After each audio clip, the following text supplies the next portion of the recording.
In the quaint village of St. Mary Mead, a glittering Georgian brooch, adorned with sapphires and pearls, vanishes during a genteel tea party at Rose Cottage. The hostess, Mrs. Bantry, is distraught, her cherished heirloom gone in a room of just 4 souls. A nervous young cousin, a dour maid, a polished jeweller, and the ever-observant Miss Jane Marple. As suspicion casts shadows over the cosy drawing-room, secrets unravel, financial desperation, hidden resentment, and a talent for deception. With her sharp eyes and quiet wisdom, Miss Marple weaves through lies and half-truths, uncovering a cunning plot where nothing is as it seems. Will she find the brooch before its history is lost forever? Chapter 1. The Invitation to Tea.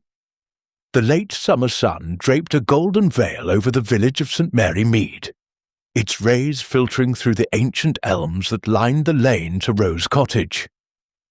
The garden, a riot of roses and lavender, hummed with bees, and the air carried the faint scent of freshly cut grass.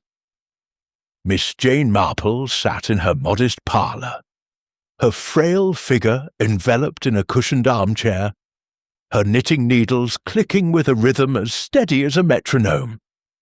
A skein of pale blue wool rested in her lap, the beginnings of a shawl taking shape. Her eyes, bright and sharp despite her years, scanned the room with an absent-minded air, though little escaped her notice. The faint creak of the floorboard, the distant chime of the church clock, the soft thud of the postman's boots on her doorstep. The postman's knock was brisk, and Miss Marple set her knitting aside, rising with a spryness that belied her age. She retrieved the single letter from the mat, a cream-coloured envelope addressed in a looping, elegant hand. The return address bore the name of Mrs. Eleanor Bantry, mistress of Rose Cottage, and a woman whose enthusiasm for social gatherings was matched only by her love of fine things. Miss Marple slit the envelope with a silver letter opener, her movements precise, and unfolded the invitation within. It was written on heavy cardstock, the edges embossed with a delicate floral pattern, and it requested her presence at a tea party the following afternoon.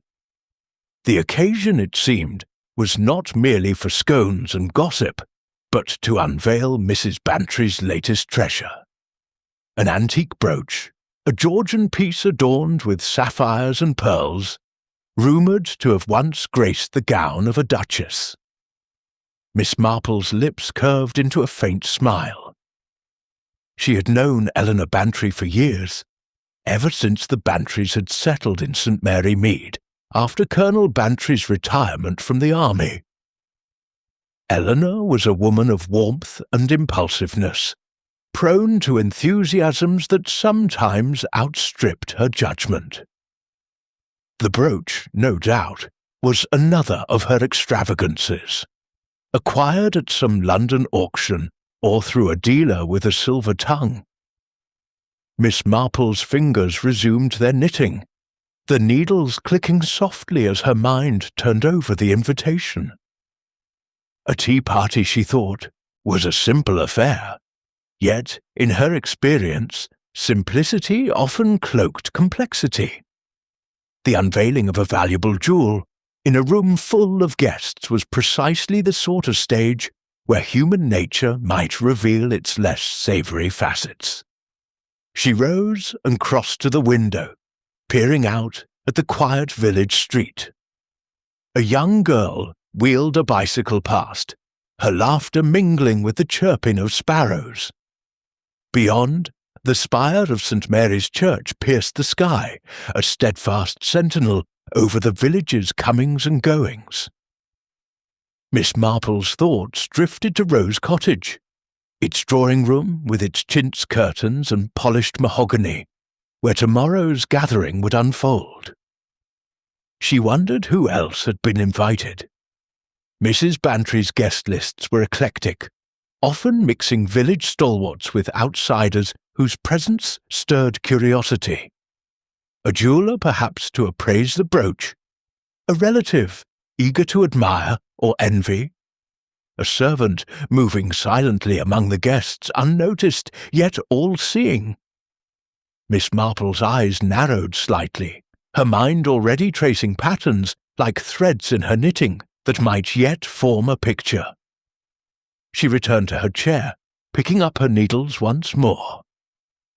The invitation lay on the table beside her, its elegant script a silent promise of intrigue.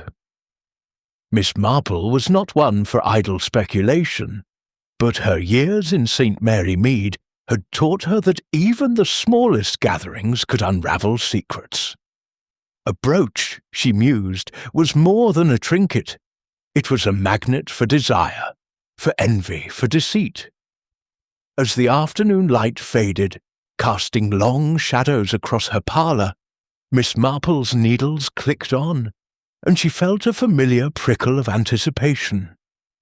Tomorrow's tea party, she sensed, would offer more than delicate sandwiches and fine china.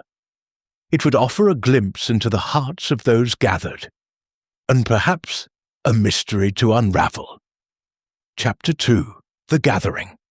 The afternoon sun slanted through the tall windows of Rose Cottage, casting dappled patterns across the drawing-room's polished oak floor. The room, with its chintz curtains and overstuffed armchairs, exuded an air of genteel comfort, though today it thrummed with an undercurrent of anticipation.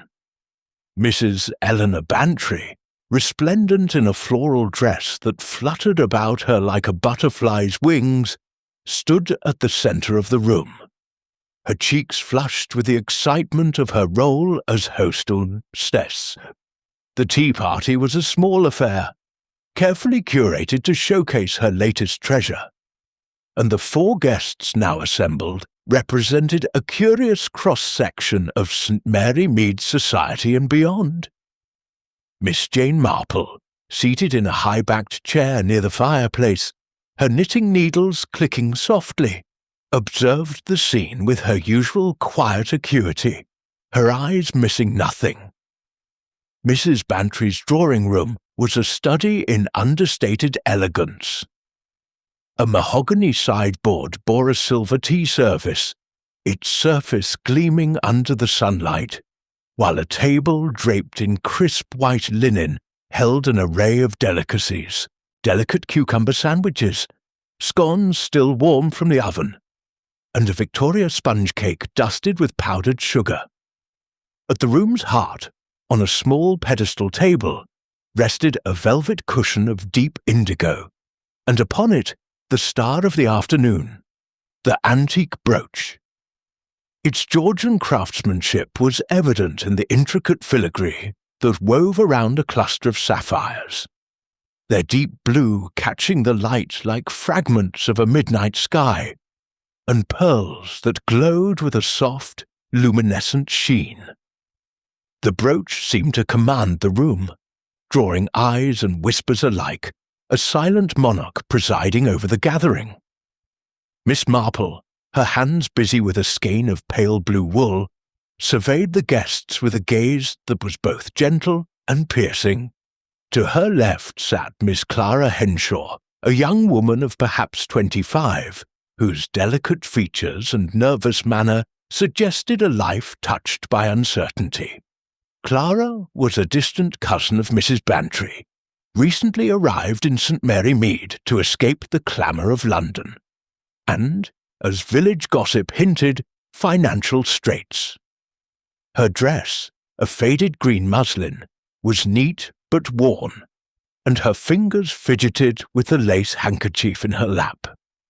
She glanced at the brooch frequently, her eyes wide with a mixture of admiration and something else, envy perhaps or longing.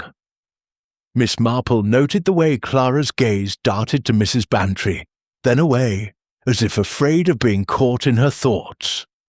Across the room, standing stiffly near the sideboard, was Sarah Grimsby, the maid.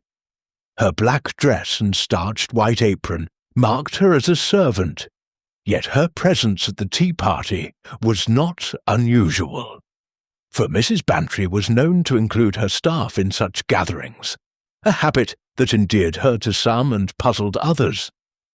Sarah's face was a mask of dour efficiency, her lips pressed into a thin line, her hands clasped tightly before her. She moved with the precision of a clock, refilling teacups and clearing plates. But Miss Marple observed a certain rigidity in her posture, as if she were bracing herself against an unseen storm. Sarah's eyes, dark and watchful, lingered on the brooch only briefly, but there was a flicker of something, resentment perhaps, that Miss Marple tucked away in her memory. The final guest, Mr. Lionel Drake, cut a striking figure. A jeweller from London, he had arrived in St. Mary Mead only 2 days prior, ostensibly to appraise Mrs. Bantry's collection, but clearly invited today to lend an air of expertise to the brooch's unveiling. His tailored suit, a shade of charcoal that spoke of city sophistication, contrasted sharply with the pastoral charm of Rose Cottage. His hair, slicked back with pomade, gleamed under the chandelier, and his moustache was trimmed with meticulous care. He stood near the pedestal table, his hands clasped behind his back, his eyes fixed on the brooch with an intensity that bordered on reverence. Miss Marple, watching him, noted the slight twitch of his fingers, as if they longed to touch the glittering prize. His voice, when he spoke, was smooth and measured, but there was a sharpness beneath it, like a blade hidden in velvet. Mrs. Bantry, ever the gracious hostess, clapped her hands to draw attention. "My dear friends," she began, her voice bright but tinged with a nervous edge, "I'm so delighted you could join me today. This brooch, you see, is not just a piece of jewellery, but a piece of history. My late aunt, Lady Margaret, wore it at a ball attended by the Prince Regent himself. I had it authenticated in London, and Mr. Drake here assures me it's quite the find." She gestured toward the jeweller, who inclined his head with a smile that did not quite reach his eyes. Mr. Drake stepped forward, his movements deliberate. "Indeed, Mrs. Bantry," he said, his tone carrying the authority of one accustomed to being heard. "The craftsmanship is exquisite, likely from the workshop of a master jeweller in the late 18th century. The sapphires are of exceptional clarity, and the pearls, well, their lustre is unmatched. A piece like this is worth a small fortune." His words hung in the air, and Miss Marple noted the way Clara's hands tightened on her handkerchief, the way Sarah's lips pursed ever so slightly, and the way Mrs. Bantry's smile wavered, as if the mention of the brooch's value had stirred some unease. The conversation turned to lighter matters: village fetes, the weather, the latest London fashions.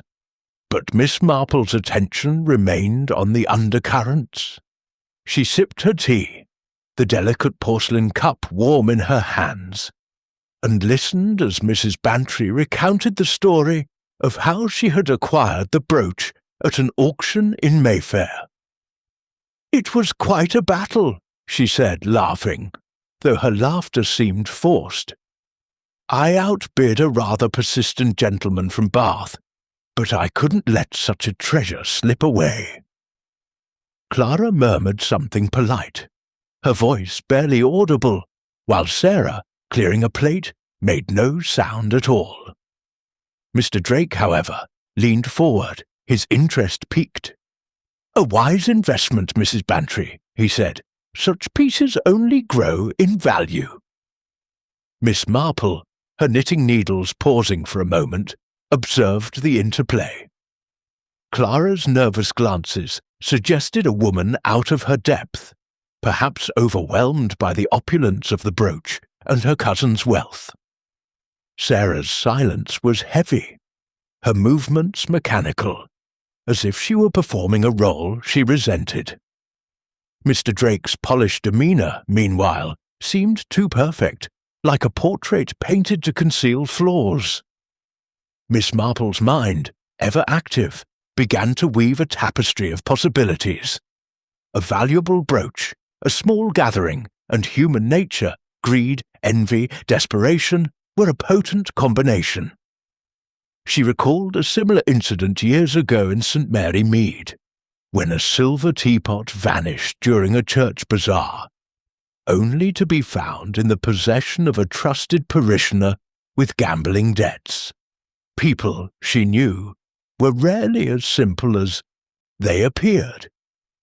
The tea party progressed, with Mrs. Bantry flitting between guests, her laughter a little too bright, her gestures a little too animated.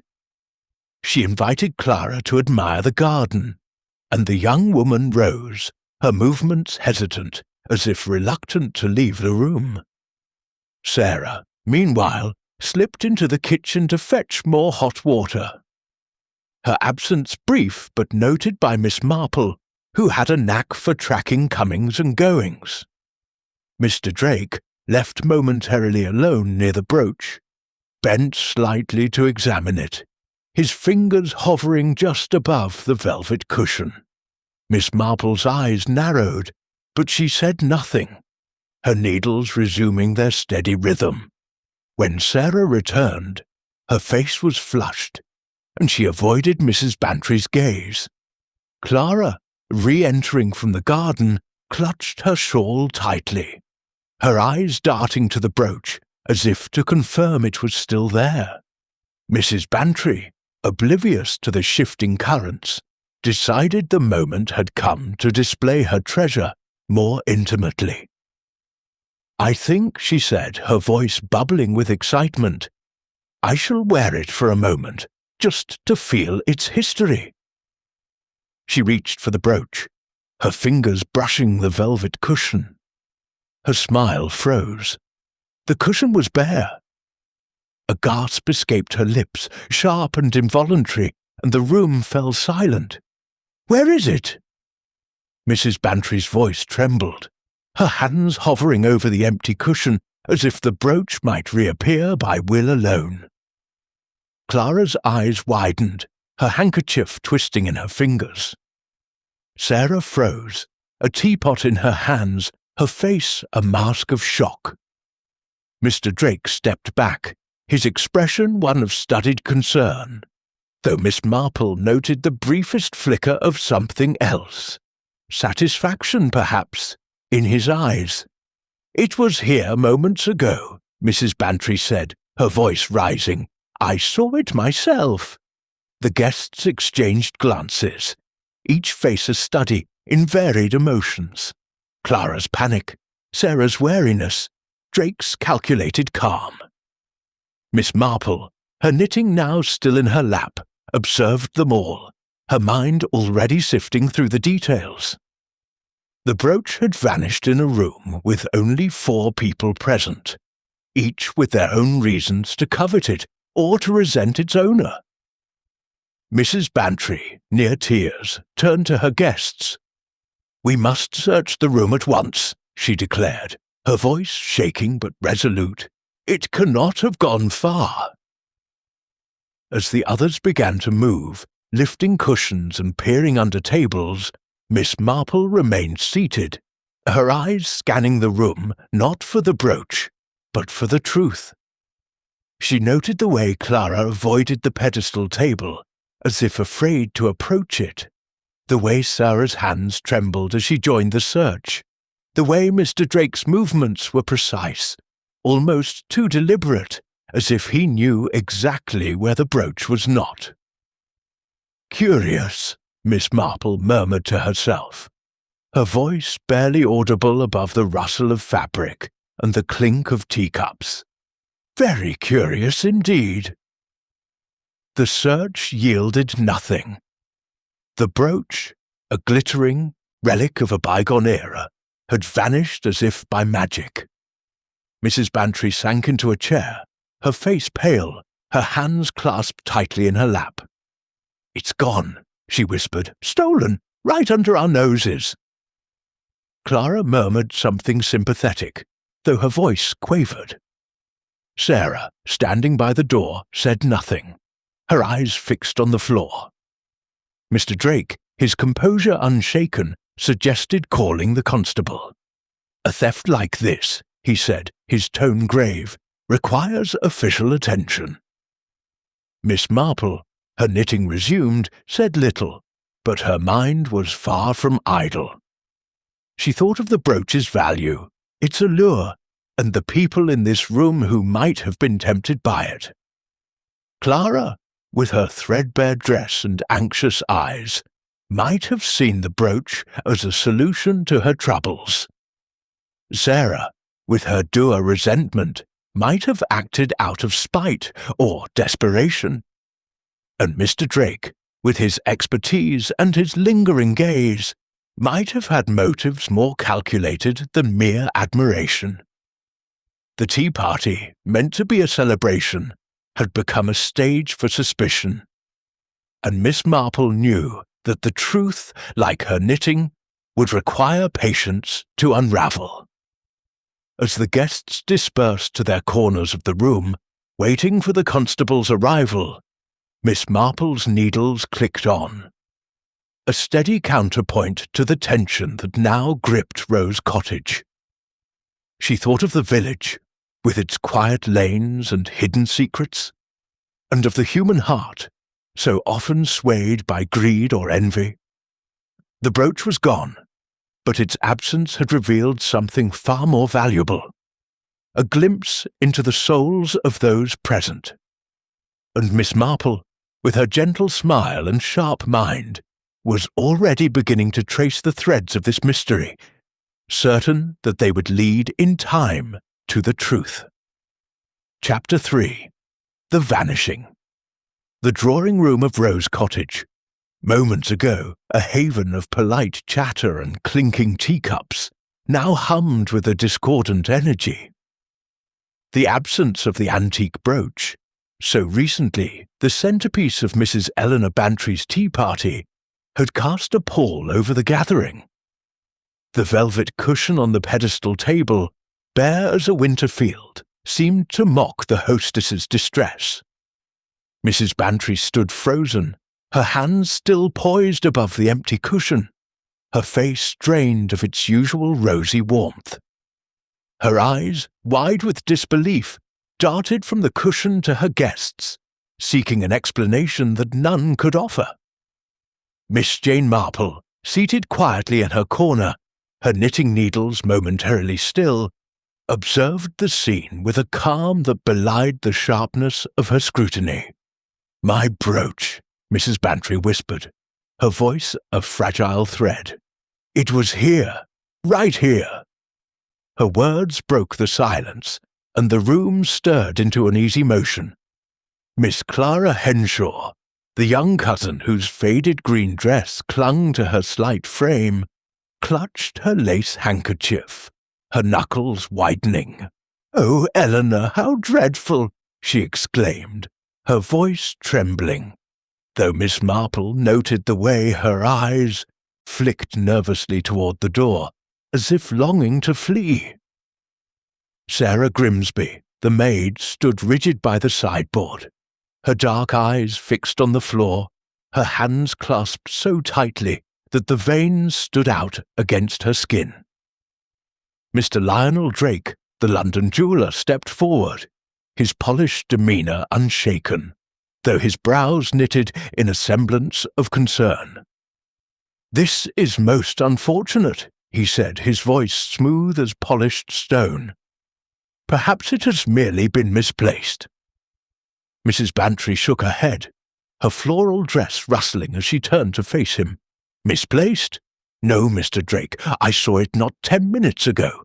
I touched it myself." Her voice rose, tinged with a hysteria that Miss Marple recognized as the shock of betrayal. For a woman like Mrs. Bantry, whose pride lay in her hospitality and her treasures, the loss of the brooch in her own drawing-room was not merely a theft, but a personal affront. Miss Marple's eyes, soft but piercing, moved from face to face, cataloguing each reaction. Clara's panic seemed genuine, yet there was a guarded quality to her movements, as if she feared revealing too much. Sarah's silence was heavy, her stillness almost defiant. And Mr. Drake, his calm was too perfect, his words too measured, like a man reciting a rehearsed line. "We must search at once," Mrs. Bantry declared, her resolve hardening despite her distress. "It cannot have gone far. It must be in this room." She gestured to the drawing-room, its cosy elegance now a stage for suspicion. The guests hesitated, each glancing at the others, as if unsure whether to act or to defend themselves. Miss Marple, setting her knitting aside, rose slowly from her chair, her movements deliberate.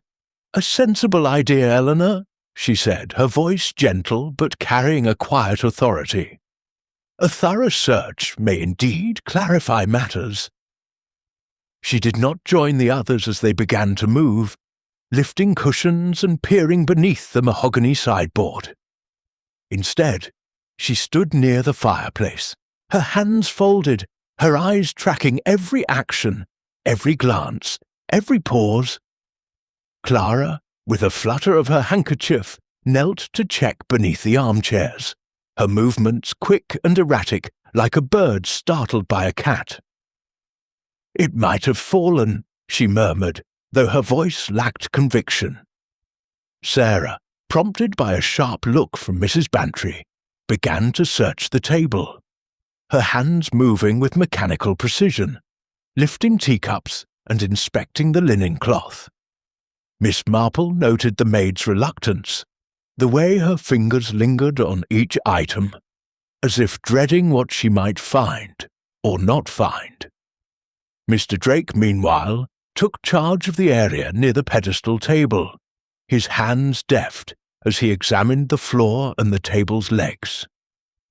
"It could have slipped off," he suggested, his tone reassuring, though Miss Marple observed the way his eyes scanned the room, not for the brooch, but for the reactions of those around him. The search was thorough but fruitless. Cushions were turned, rugs lifted, and even the heavy curtains were shaken, their folds releasing nothing but a faint puff of dust. Mrs. Bantry's face grew paler with each passing minute, her hands twisting together as she watched her guests. "It's gone," she said at last, sinking into a chair, her voice hollow. "Stolen, right here in my own home." The word stolen hung in the air, sharp and accusing, and the room seemed to contract, the walls pressing in on the small group. Clara gasped softly, her hand flying to her mouth. Sarah's lips tightened, her eyes dropping to the floor once more. Mr. Drake shook his head, his expression one of regret, though Miss Marple caught the briefest flicker of something else. Relief, perhaps. In his dark eyes, Miss Marple, standing quietly by the fireplace, let her gaze drift over the room. The drawing-room was not large, its dimensions intimate, with only one door leading to the hall and a set of French windows opening onto the terrace. The windows had been closed throughout the afternoon, the latch still firmly in place, and the door had been in constant view, with Sarah's comings and goings the only traffic. The brooch, a delicate piece no larger than a locket, could not have vanished into thin air.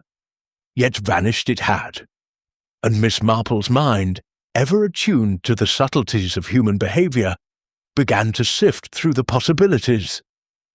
Theft required opportunity, motive, and nerve, and in this small gathering, all three were present in abundance. She recalled a similar incident in St. Mary Mead years ago, when a silver cigarette case disappeared during a bridge party at the vicarage. The culprit, a young man with a charming smile and a gambling habit, had slipped the case into his pocket while distracting the room with a witty anecdote. The simplicity of the act had been its genius, and Miss Marple wondered if a similar sleight of hand had occurred here. Clara, with her nervous demeanour, might have acted impulsively, driven by financial need. Sarah, with her dour resentment, might have seen the brooch as a means to an end, or a way to spite her employer. And Mr. Drake, with his expertise in gems and his lingering gaze, had both the skill and the opportunity to execute a more calculated theft. Mrs. Bantry, recovering her composure, stood and addressed her guests. "I must call Constable Reed," she said, her voice firm despite the tremor in her hands. "This is a matter for the authorities." She moved toward the telephone in the hall, her steps brisk, as if action could dispel her distress. Clara followed, murmuring offers of assistance, while Sarah remained in the drawing-room, clearing the tea things with a clatter that betrayed her unease. Mr. Drake, standing near the pedestal table, offered a sympathetic smile. "A wise decision, Mrs. Bantry," he said. "The constable will surely get to the bottom of this." Miss Marple, returning to her chair, picked up her knitting, the needles resuming their rhythmic click. She said nothing, but her mind was far from idle. She thought of the brooch's beauty, its sapphires and pearls gleaming like promises of wealth and status.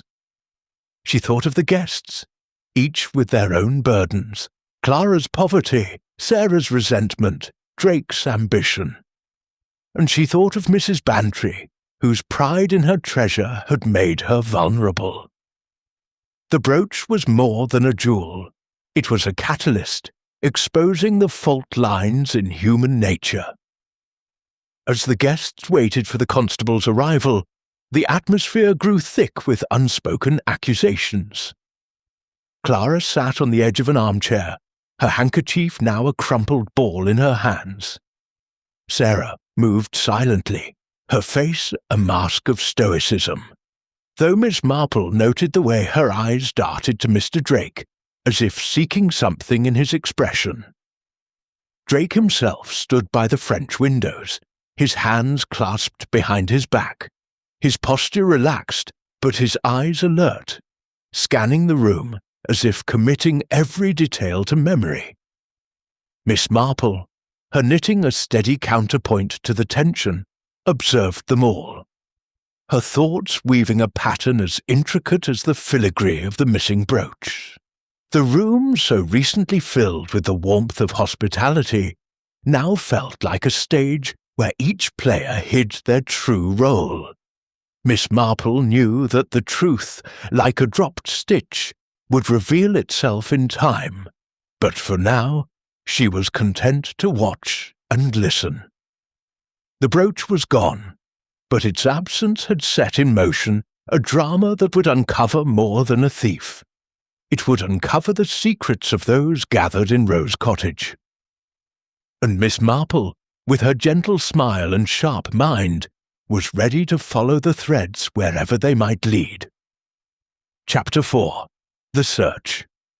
The drawing-room of Rose Cottage, once a sanctuary of civility, now pulsed with a restless energy as the reality of the stolen brooch settled over its occupants. Mrs. Eleanor Bantry, her face a mask of determination masking her distress, stood by the pedestal table, her eyes fixed on the empty velvet cushion as if willing the antique brooch to reappear. The air was thick with unspoken questions, each guest acutely aware of the other's scrutiny.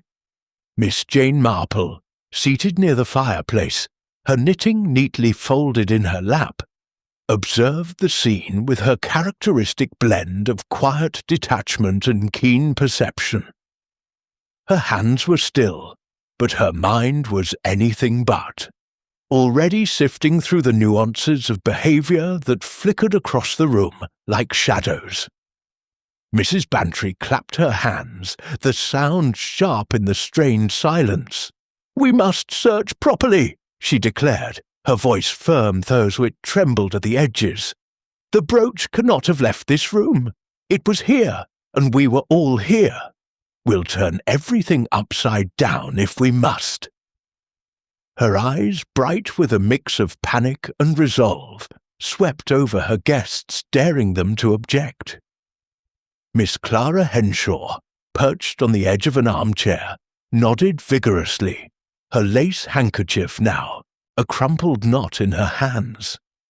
Sarah Grimsby, the maid, stood by the sideboard, her face impassive but her shoulders stiff, as if bracing for an accusation.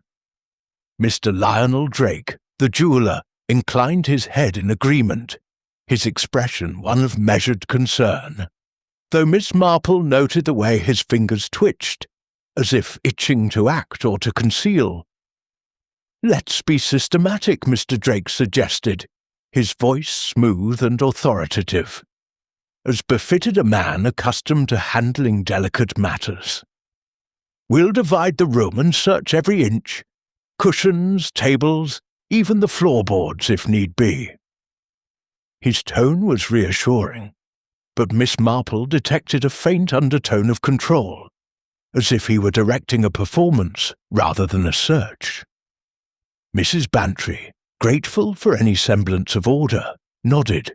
Yes, that's sensible. Clara, you take the armchairs and the sofa. Sarah, the sideboard and the tea-table. Mr. Drake, perhaps you could check near the windows and the pedestal. I'll look around the fireplace and the rug. Miss Marple, rising slowly from her chair, offered a gentle smile. I'll keep an eye on things, Eleanor, if you don't mind. My old bones aren't much for crawling under furniture. Her tone was self-deprecating, but her eyes were sharp, scanning the room not for the brooch, but for the truth hidden in the movements of those around her.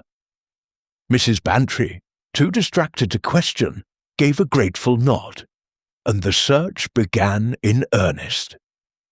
Clara, her movements jerky and uncertain, knelt by the sofa, lifting cushions with exaggerated care. Her green muslin dress pulled around her, and her hands trembled as she peered into the crevices of the upholstery. "It could have slipped down here," she murmured, though her voice lacked conviction. And Miss Marple noted the way her eyes darted toward the door, as if she longed to escape the room's oppressive atmosphere. Clara's nervousness was palpable, her fingers fumbling, and Miss Marple wondered if it stemmed from guilt or merely the fear of being suspected. Sarah, meanwhile, approached the sideboard with the precision of a soldier on drill. She lifted each teacup, inspected the saucers, and even ran her fingers along the edges of the silver tea service, her movements methodical, but tinged with a reluctance that Miss Marple found intriguing. The maid's face remained a mask of stoicism, but her eyes, dark and guarded, flickered toward Mr. Drake more than once. Miss Marple tucked this observation away, recalling a village girl from years past who had stolen a pair of earrings from her employer, not for gain, but out of a quiet, festering resentment. Sarah's demeanour suggested something similar, a simmering discontent that might have found an outlet in a moment of opportunity. Mr. Drake, true to his suggestion, took charge of the area near the French windows and the pedestal table.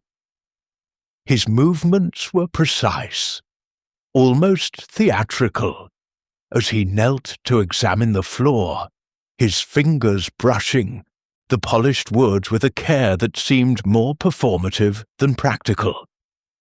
He lifted the edge of the velvet cushion, inspected its underside, and even tapped the table's legs, as if expecting the brooch to be hidden in some secret compartment.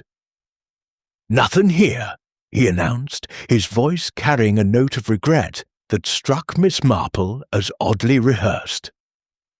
She watched him closely, noting the way his eyes scanned not just the floor, but the other searchers, as if gauging their reactions. His composure, she thought, was that of a man who knew more than he let on. Mrs. Bantry, true to her word, threw herself into the search with a fervour that bordered on desperation. She shook out the heavy rug before the fireplace, sending a faint cloud of dust into the air, and peered into the grate, though the fire had not been lit.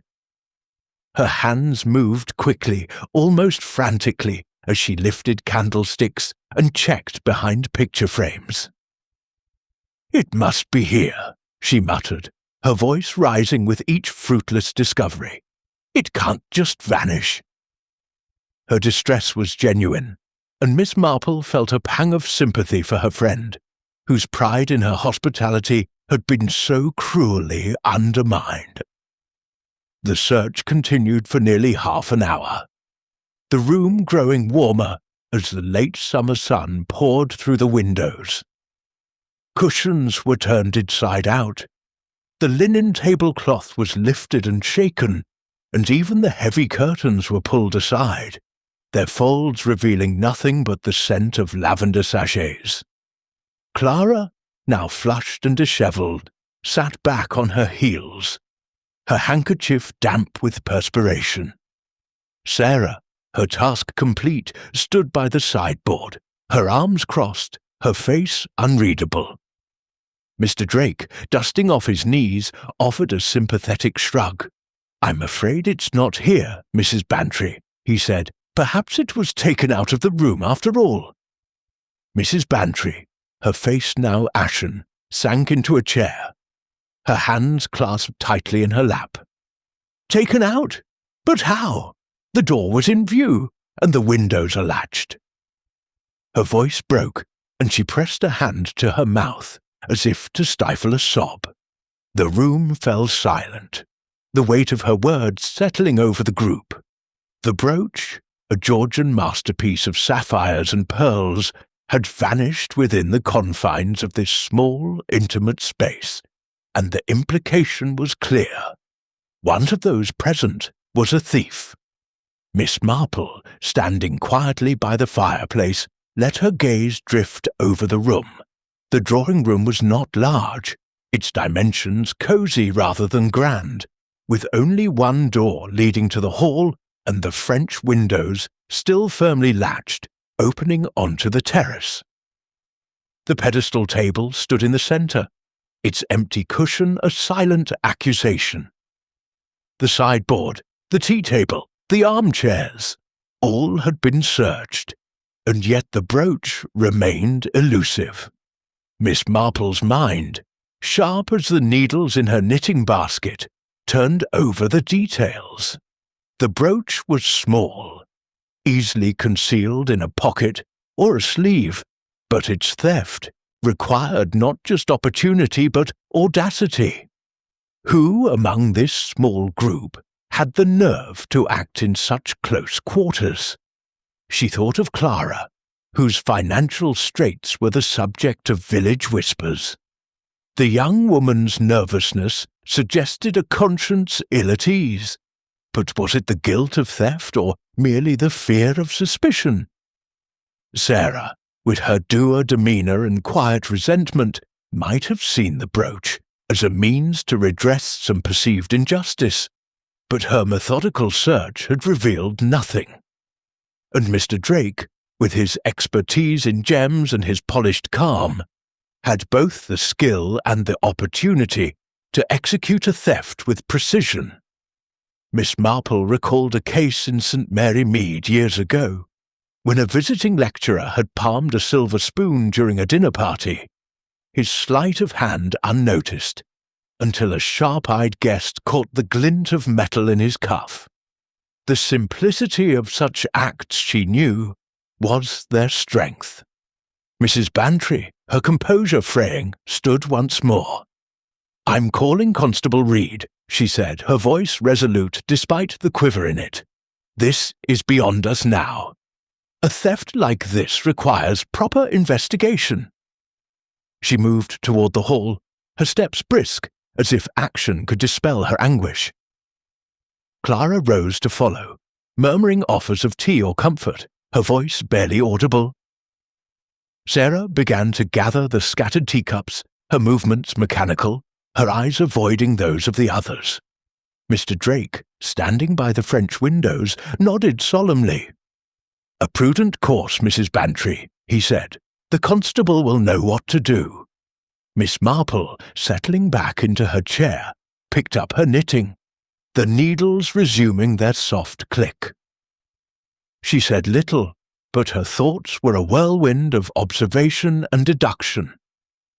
The brooch's disappearance was no accident. It was a deliberate act, executed in a moment of distraction. She considered the timeline. Mrs. Bantry had touched the brooch shortly before the tea was served, and it had been visible during the early part of the gathering. Clara had stepped to the garden. Sarah had gone to the kitchen, and Mr. Drake had briefly visited the terrace. Each absence, however brief, offered a window of opportunity, but the room had never been empty. Someone, Miss Marple thought, had been bold enough to act under the noses of the others. As the guests waited for the constable, the atmosphere grew heavier, each person retreating into their own thoughts. Clara twisted her handkerchief, her eyes darting to the empty cushion. Sarah, stacking plates, moved with a stiffness that spoke of suppressed emotion. Mr. Drake, gazing out the French windows, seemed detached, yet Miss Marple noted the way his fingers tapped lightly against his thigh, a subtle sign of unease. The drawing-room, with its chintz curtains and polished mahogany, felt like a stage where the players had forgotten their lines. And Miss Marple, with her quiet presence, was the audience, watching for the slip that would reveal the sure truth. The brooch was gone, but its absence had ignited a spark of suspicion that would not be easily extinguished.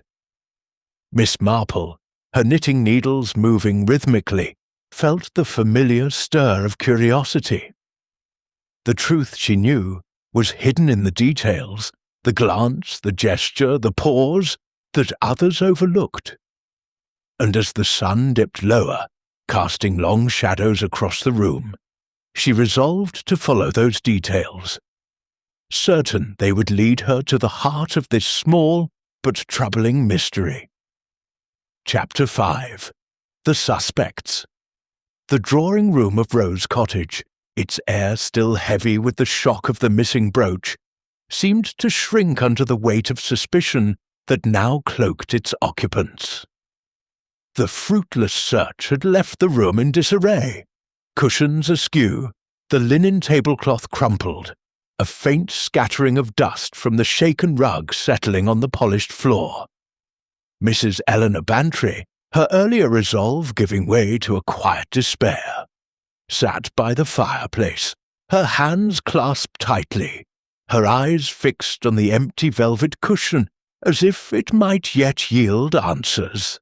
Miss Jane Marple, seated once more in her high-backed chair, her knitting resumed with its soft, rhythmic click, observed the scene with a calm that masked the whirlwind of her thoughts.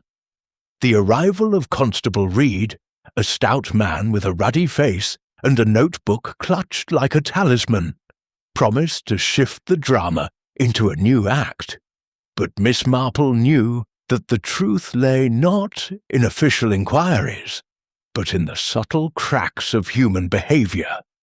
Constable Reed, whose earnest demeanour was matched only by his lack of imagination, entered the room with a shuffle, his helmet tucked under one arm. "Mrs. Bantry," he said, his voice a blend of deference and authority. "I understand there's been a theft. A brooch, you say?"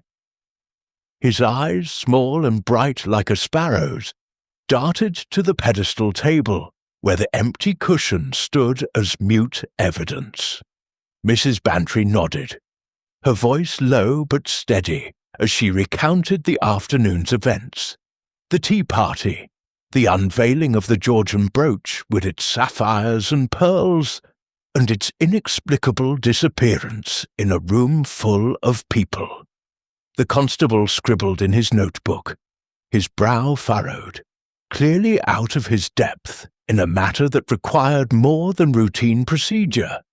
Miss Marple, her needles clicking softly, watched as Constable Reed turned his attention to the guests, each of whom had retreated to their own corner of the room, like actors awaiting their cue. Miss Clara Henshaw sat on the sofa, her faded green dress clinging to her slight frame, her fingers twisting her handkerchief into knots. Sarah Grimsby, the maid, stood by the sideboard, her black dress and starched apron a stark contrast to the room's soft colours, her face a mask of guarded neutrality. Mr. Lionel Drake, the jeweller, leaned against the frame of the French windows, his tailored suit immaculate, his expression one of polite concern tinged with a faint impatience. Miss Marple noted the way each avoided the other's eyes, as if afraid of what they might reveal or see. Constable Reed, clearing his throat, began his questioning with Mrs. Bantry. "Now, ma'am, you say the brooch was on that cushion when the tea party began?" Mrs. Bantry nodded, her hands tightening in her lap. "Yes, I showed it to everyone. I even touched it to adjust its position. It was there, I'm certain, until just before I went to fetch more scones from the kitchen." Her voice wavered, and Miss Marple observed the flicker of self-doubt in her eyes, as if she questioned her own memory. "And you left the room briefly?" Reed pressed, his pencil poised. Mrs. Bantry admitted she had, for no more than 5 minutes, to retrieve the scones from Sarah in the kitchen. "But the door was open," she added quickly, "and everyone was here. Someone would have seen if the brooch was taken." Reed turned to Clara, whose cheeks flushed under his scrutiny. "Miss Henshaw, where were you when the brooch went missing?" Clara's voice, soft and trembling, barely carried across the room. "I was by the window, looking at the garden," she said, her eyes darting to Mrs. Bantry as if seeking approval. "I stepped outside for a moment to admire the roses. I didn't go near the brooch, I swear." Her words tumbled out, too quick, and Miss Marple noted the way her hands shook, the handkerchief now a damp, twisted rag. Clara's story held, but there was a brittleness to it, as if it might crack under pressure. Sarah Grimsby was next, her posture rigid as she faced the constable. "I was in the kitchen most of the time," she said, her voice flat, her eyes fixed on a point just past Reed's shoulder. "I brought in the tea and scones, and I went back to fetch more hot water when Mrs. Bantry asked. I didn't touch the brooch." Her words were clipped, almost defiant, and Miss Marple noticed the slight tightening of her lips, as if she were holding back more than she said. Reed, jotting down her statement, seemed satisfied, but Miss Marple wondered about Sarah's brief absences. Had they been long enough to conceal a theft, or to notice someone else's? Mr. Drake, questioned last, answered with the smooth confidence of a man accustomed to authority. "I was here in the drawing-room for most of the afternoon. he said, his moustache twitching slightly as he spoke. "I did step onto the terrace for a cigarette, but only for a moment. The brooch was still on the cushion when I returned." His tone was even, his gaze steady, but Miss Marple caught the faintest pause before he mentioned the terrace, as if he were measuring his words. Reed nodded, scribbling furiously, and Miss Marple reflected on the jeweller's expertise. His knowledge of gems would make him adept at handling such a piece, perhaps even at concealing it. The constable, his notebook now filled with fragmented accounts, looked perplexed. "So, no one left the room for long, and the windows were latched, yet the brooch is gone." He scratched his head, his helmet wobbling under his arm. "I'll need to search your belongings if you don't mind, just to be thorough." A murmur of protest rose. Clara's gasp, Sarah's sharp intake of breath, Drake's raised eyebrow. But Mrs. Bantry, her face set, agreed. "Do what you must, constable. I want my brooch found." The search of pockets, handbags, and coats yielded nothing. Clara's small reticule contained only a comb and a few coins, her face flushing as Reed examined them. Sarah's apron pockets held a folded cloth and a spare key, which she explained was for the kitchen door. Mr. Drake, with a faint smile, turned out his pockets to reveal a cigarette case and a monogrammed handkerchief. His movements so assured that Miss Marple wondered if he had anticipated this moment. Reed, frustrated but diligent, even checked the teapot and the sugar bowl, but the brooch remained stubbornly absent. As the constable stepped into the hall to telephone his sergeant for advice, the room lapsed into an uneasy silence. Mrs. Bantry, her eyes red-rimmed, stared at the empty cushion, her hands twisting in her lap. Clara, seated once more, seemed on the verge of tears, her handkerchief now a sodden wreck. Sarah, clearing the last of the tea things, moved with a stiffness that spoke of suppressed anger. Mr. Drake, resuming his post by the French windows, gazed out at the terrace, his expression unreadable. Miss Marple, her knitting needles clicking softly, let her thoughts drift over the testimonies, each one plausible, yet riddled with gaps. Mrs. Bantry's brief absence to the kitchen had left the brooch unattended, but the open door and the presence of the others made an overt theft risky. Clara's claim of admiring the garden was believable, yet her nervous demeanour suggested she was hiding something, guilt perhaps, or merely fear. Sarah's time in the kitchen offered opportunity, but her dour resentment seemed more suited to petty acts than grand larceny. And Mr. Drake, with his polished calm and expertise, had the skill to execute a theft with finesse, his terrace excursion a convenient alibi. Miss Marple recalled a village incident years ago, when a vicar's wife had misplaced a pearl ring, only to discover it had been borrowed by a guest with a knack for sleight of hand. The simplicity of such acts, she knew, often lay in their audacity. She considered the room itself, its confines both a constraint and a clue. The French windows, latched and undisturbed, ruled out an outsider. The single door to the hall had been in view, save for Sarah's brief trips to the kitchen. The brooch, small and delicate, could be hidden in a pocket, a sleeve, or even a teacup. But the search had been thorough. Miss Marple's mind turned to motive. Clara, rumoured to be in financial distress, might see the brooch as a lifeline. Sarah, with her quiet resentment of Mrs. Bantry's wealth, might have acted out of spite. Mr. Drake, whose profession gave him access to the world of valuable gems, might have a more calculated reason, perhaps to replace the brooch with a fake, as he had boasted of such skills in London. Miss Marple's needles paused as she glanced at Mrs. Bantry, whose distress was palpable. "Eleanor, my dear," she said softly, "we will find your brooch. These things have a way of turning up." Her tone was reassuring, but her eyes were alert, scanning the room for the smallest detail. A glance, a gesture, a hesitation that might betray the thief. The constable's return, his face flushed with the effort of reporting to his sergeant, promised further investigation.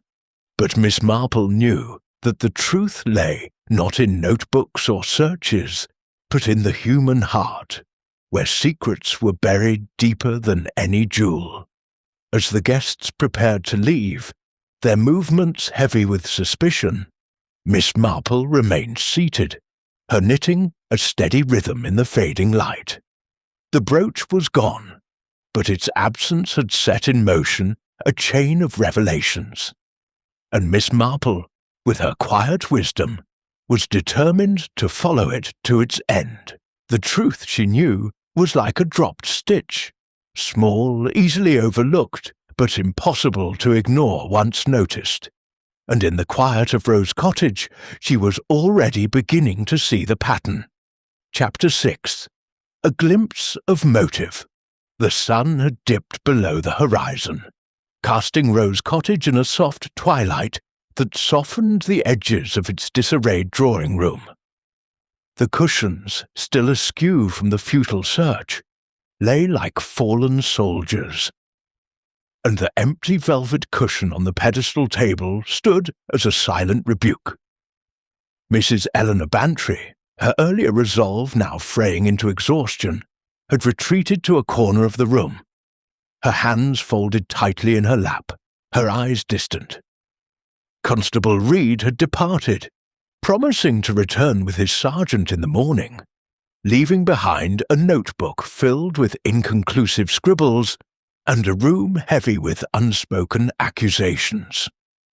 Miss Jane Marple, her knitting neatly tucked into her basket, offered to stay and help tidy up. A gesture Mrs. Bantry accepted with a grateful, if weary, nod. As the other guests dispersed, Clara to her guest room, Sarah to the kitchen, Mr. Drake to his lodgings at the village inn, Miss Marple sensed an opportunity to probe deeper into the currents that swirled beneath the surface of this small drama. The two women worked quietly, restoring order to the drawing-room. Mrs. Bantry straightened the cushions with mechanical precision, her movements betraying a mind preoccupied with loss. Miss Marple, dusting the mahogany sideboard with a soft cloth, moved with her usual deliberate grace, her eyes alert to more than just specks of dust. The silence between them was companionable, the kind born of long acquaintance, and Miss Marple knew it was the perfect moment to draw out confidences. She began with a gentle inquiry, her voice as soft as the twilight, filtering through the chintz curtains. "Eleanor, my dear, this brooch. It's more than just a beautiful thing, isn't it? There's a story behind it, I can tell." Mrs. Bantry paused, a cushion clutched to her chest, her eyes softening with memory. "Oh, Jane, you always see through to the heart of things," she said, a faint smile breaking through her distress. She sank into an armchair, gesturing for Miss Marple to join her. "It was my grandmother's, you see. She wore it at a grand ball in London, long before I was born, when she was presented to the Prince Regent. She used to tell me stories of that night, how the sapphires caught the candlelight, how every eye in the room followed her. It's not just the value, though heaven knows it's worth a pretty penny. It's the history, the connection to her. I wanted to share that today, to make it live again." Miss Marple nodded, her expression one of quiet sympathy, though her mind was already turning over the implications. A sentimental heirloom was a magnet for more than admiration. It could stir envy, resentment, or even desperation. "It's a treasure indeed," she murmured, her eyes drifting to the empty cushion. "And you've had it appraised recently, I gather?" Mr. Drake seemed quite taken with it. Her tone was light, but her words were a gentle probe, designed to elicit more than agreement. Mrs. Bantry sighed, her fingers tracing the edge of the cushion. "Yes, Mr. Drake was most helpful. He came down from London at my request, you know, to look over my little collection. He said the brooch was exceptional, one of the finest examples of Georgian craftsmanship he'd seen. I trusted his judgment. He has such a reputation in town." She hesitated, her brow furrowing. "But now, with it gone, oh, Jane, do you think I was foolish to display it so openly?" Miss Marple's needles, though idle, seemed to click in her mind as she considered Mrs. Bantry's words. Mr. Drake's presence, ostensibly professional, now seemed a thread worth pulling. "Not foolish, Eleanor," she said soothingly. "You wanted to share its beauty. But tell me, what do you know of your other guests? Clara, for instance. She seems such a delicate thing. Yet troubled, perhaps?" Mrs. Bantry's face clouded, and she lowered her voice, as if afraid of being overheard, though the room was empty save for the two of them. "Poor Clara," she said. "She's my cousin's girl, down from London to stay with me for a spell. She's had a hard time of it. Her father left her with little, and she's been struggling to make ends meet. She asked me for a loan last month, just a small sum to tide her over, but I could tell it cost her pride to ask. I gave it, of course, but I wonder if I should have done more." Her voice trailed off, and Miss Marple noted the guilt in her eyes, a common trait in those who felt responsible for others' misfortunes. "And Sarah," Miss Marple prompted, her tone as gentle as a summer breeze. "She's been with you a long time, hasn't she? A loyal girl, I imagine." Her words were carefully chosen, inviting confidence without pressing too hard. Mrs. Bantry's expression tightened, and she glanced toward the kitchen door, where the faint clatter of dishes could be heard. "Sarah's been with us 3 years, she said, her voice dropping to a near whisper. "She's efficient, no question, but, well, there was an incident last year. A silver teaspoon went missing, and I found it in her room. She swore it was a mistake, that she'd meant to polish it and forgot, but I've wondered since if she's entirely trustworthy. Oh, Jane, I hate to think it of her, but with the brooch gone—" She shook her head, her hands twisting together. Miss Marple nodded, her face a picture of understanding, though her mind was cataloguing these revelations with precision.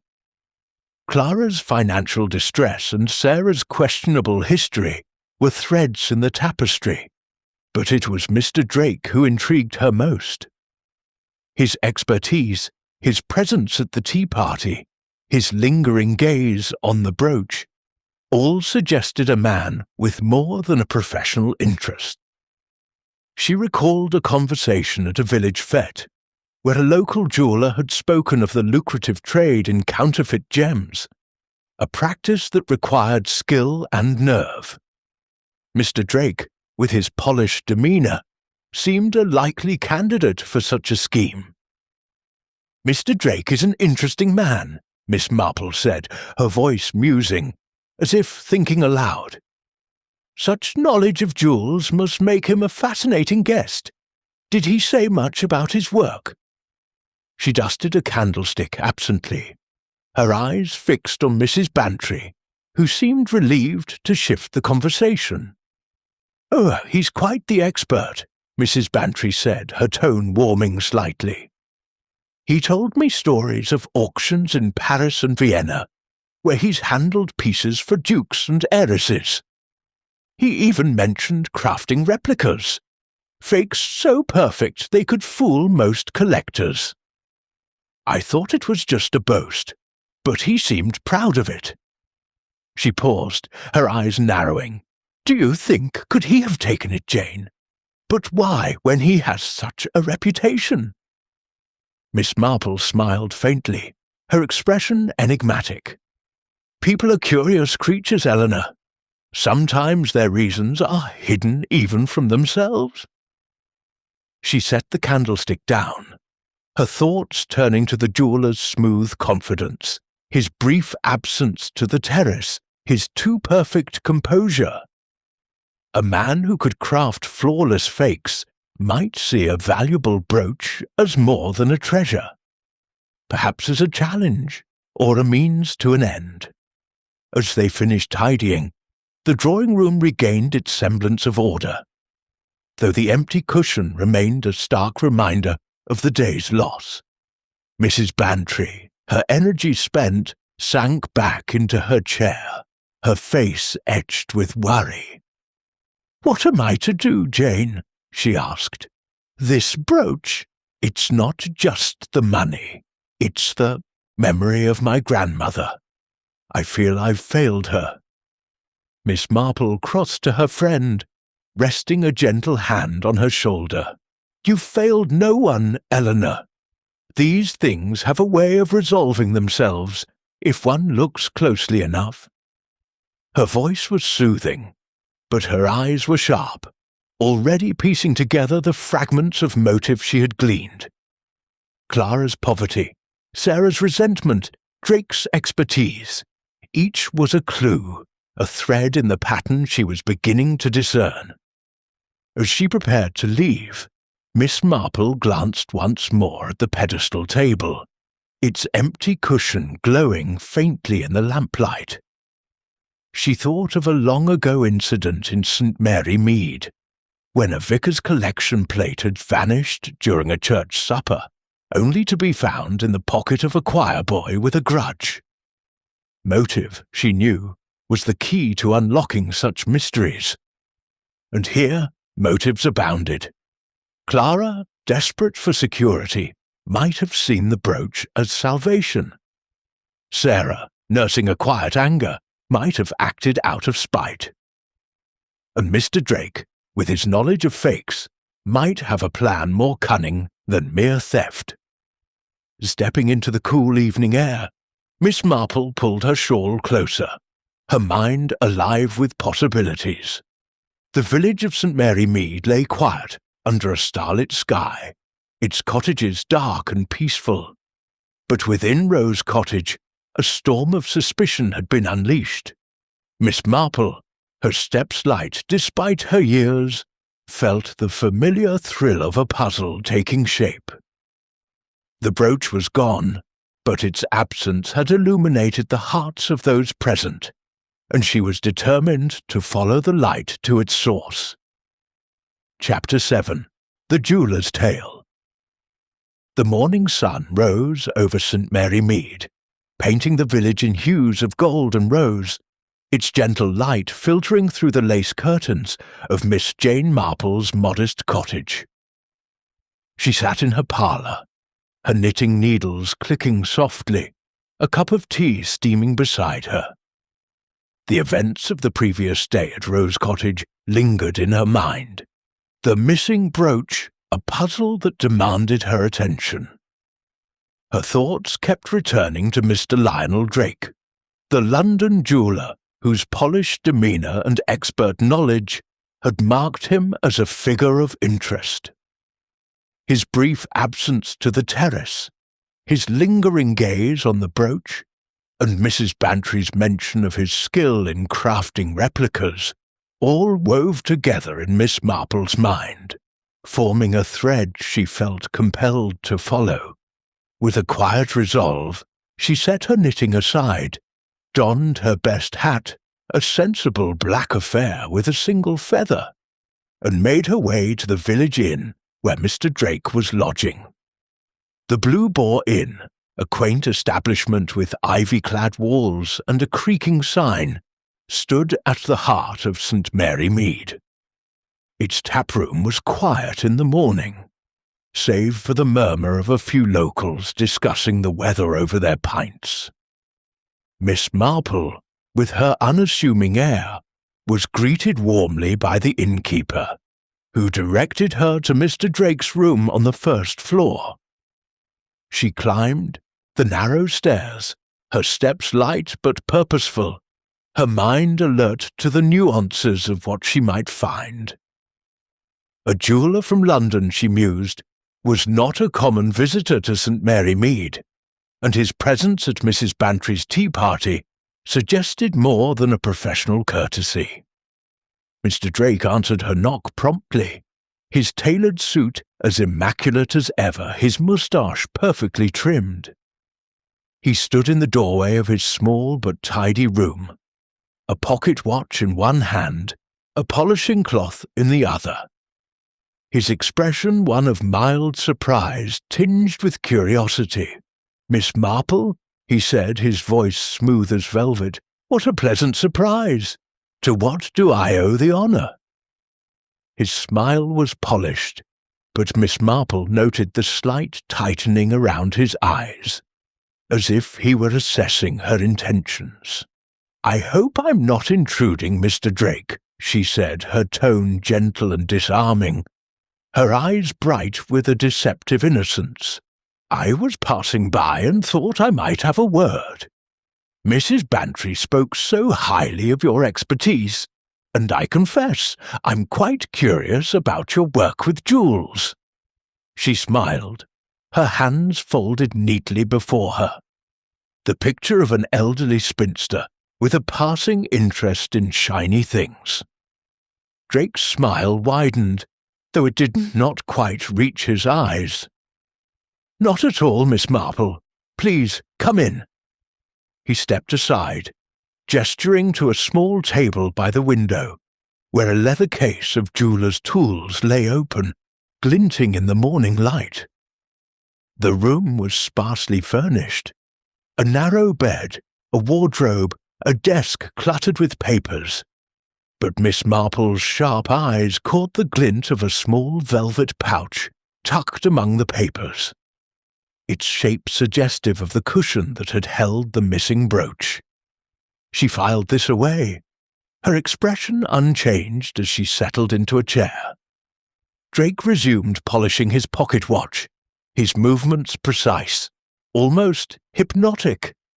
"I'm flattered by Mrs. Bantry's praise," he said, his voice carrying the easy confidence of a man accustomed to charming his audience. "My work is a passion, you see, handling gems, preserving history. Each piece tells a story, much like a book." He glanced at her, his eyes probing, as if gauging her reaction. Miss Marple nodded, her smile encouraging. "How fascinating," she said. "And you must see such treasures in London. Diamonds, emeralds, sapphires like those in Mrs. Bantry's brooch.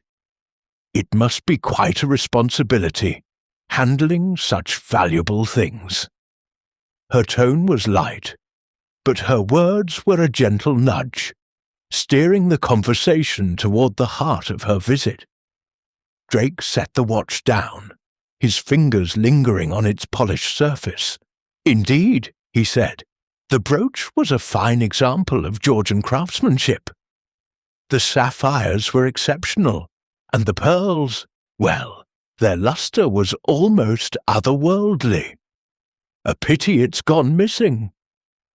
His voice held a note of regret, but Miss Marple caught the faintest pause, as if he were choosing his words with care. "Yes, great pity," she agreed, her eyes fixed on him. with a mild curiosity that masked her scrutiny. "Mrs. Bantry mentioned you have a talent for replicas. I find that so intriguing. Creating something that looks so real, it could fool even an expert. It must take such skill." Her tone was admiring, but her words were a probe, designed to elicit more than a polite response. Drake's smile flickered, and he leaned back in his chair, his hands clasped before him. "It's a craft, Miss Marple," he said, his voice taking on a lecturing tone. "Replicas are an art form in themselves.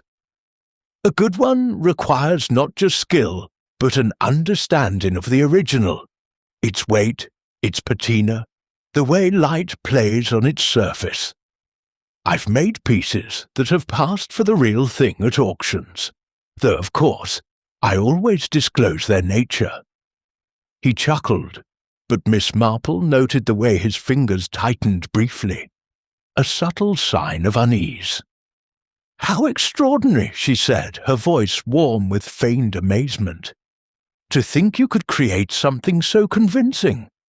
Why, one might place a replica beside the original, and no one would be the wiser."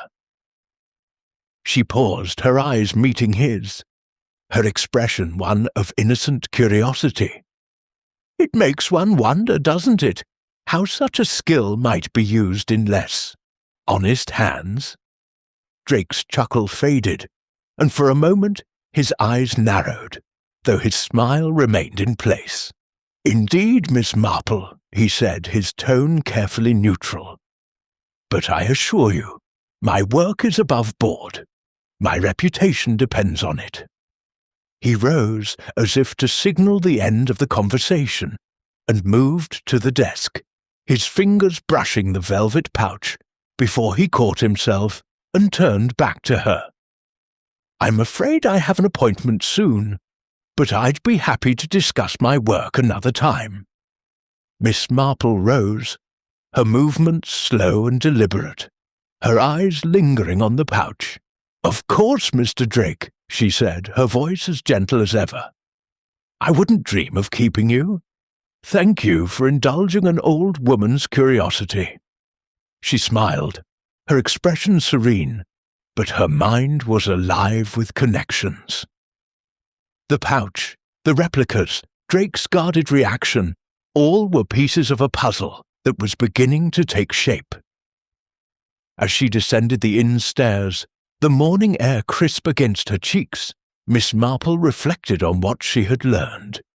Drake's skill in crafting fakes was no idle boast.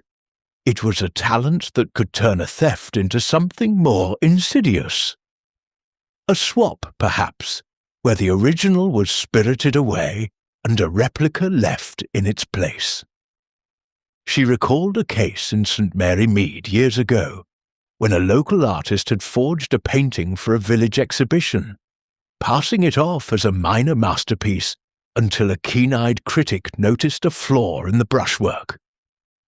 The audacity of such schemes, she knew, lay in their simplicity, and Drake, with his expertise, was well positioned to execute one. Her thoughts turned to the tea party, the moment the brooch had vanished. Drake had been near the pedestal table, his hands hovering close to the cushion. His brief absence to the terrace offered a window, but the room had never been empty. Could he have palmed the brooch, replacing it with a fake so quickly that no one noticed? The idea was bold, but Miss Marple knew that boldness was often the thief's greatest asset. She thought of Clara's nervous glances, Sarah's dour resentment, and wondered if either had noticed Drake's actions, or if they too were hiding something. As she walked back to her cottage, the village waking around her, Miss Marple felt the familiar stir of anticipation. The brooch was more than a jewel. It was a mirror, reflecting the desires and secrets of those who had gathered around it. Mr. Drake, with his polished charm and hidden pouch, was a figure to watch, but Miss Marple knew the truth lay in the interplay of all the suspects. She would need to speak to Clara and Sarah to test their stories against Drake's, to find the flaw in the pattern. For now, she tucked the velvet pouch into her memory, a small but significant clue in the unfolding mystery of Rose Cottage. Chapter 8. The Maid's Secret. The morning light filtered through the kitchen window of Rose Cottage, casting a soft glow on the scrubbed pine table and the gleaming copper pans that hung above the stove. The air carried the faint scent of lavender polish and freshly baked bread, a testament to the industry of Sarah Grimsby. The maid, who stood at the sink, her hands immersed in soapy water as she polished silver with a vigour that bordered on ferocity. Miss Jane Marple, having arrived under the pretext of returning a borrowed teacup, stood just inside the kitchen door, her black hat slightly askew, her expression one of gentle inquiry. The events of the tea party and her visit to Mr. Drake at the Blue Boar Inn had sharpened her focus on the other suspects, and Sarah, with her dour silence and guarded demeanour, was a thread in the mystery that demanded closer inspection. Miss Marple's approach was, as always, disarming. "Good morning, Sarah," she said, her voice warm and unhurried, as if she had merely stopped by for a neighbourly chat.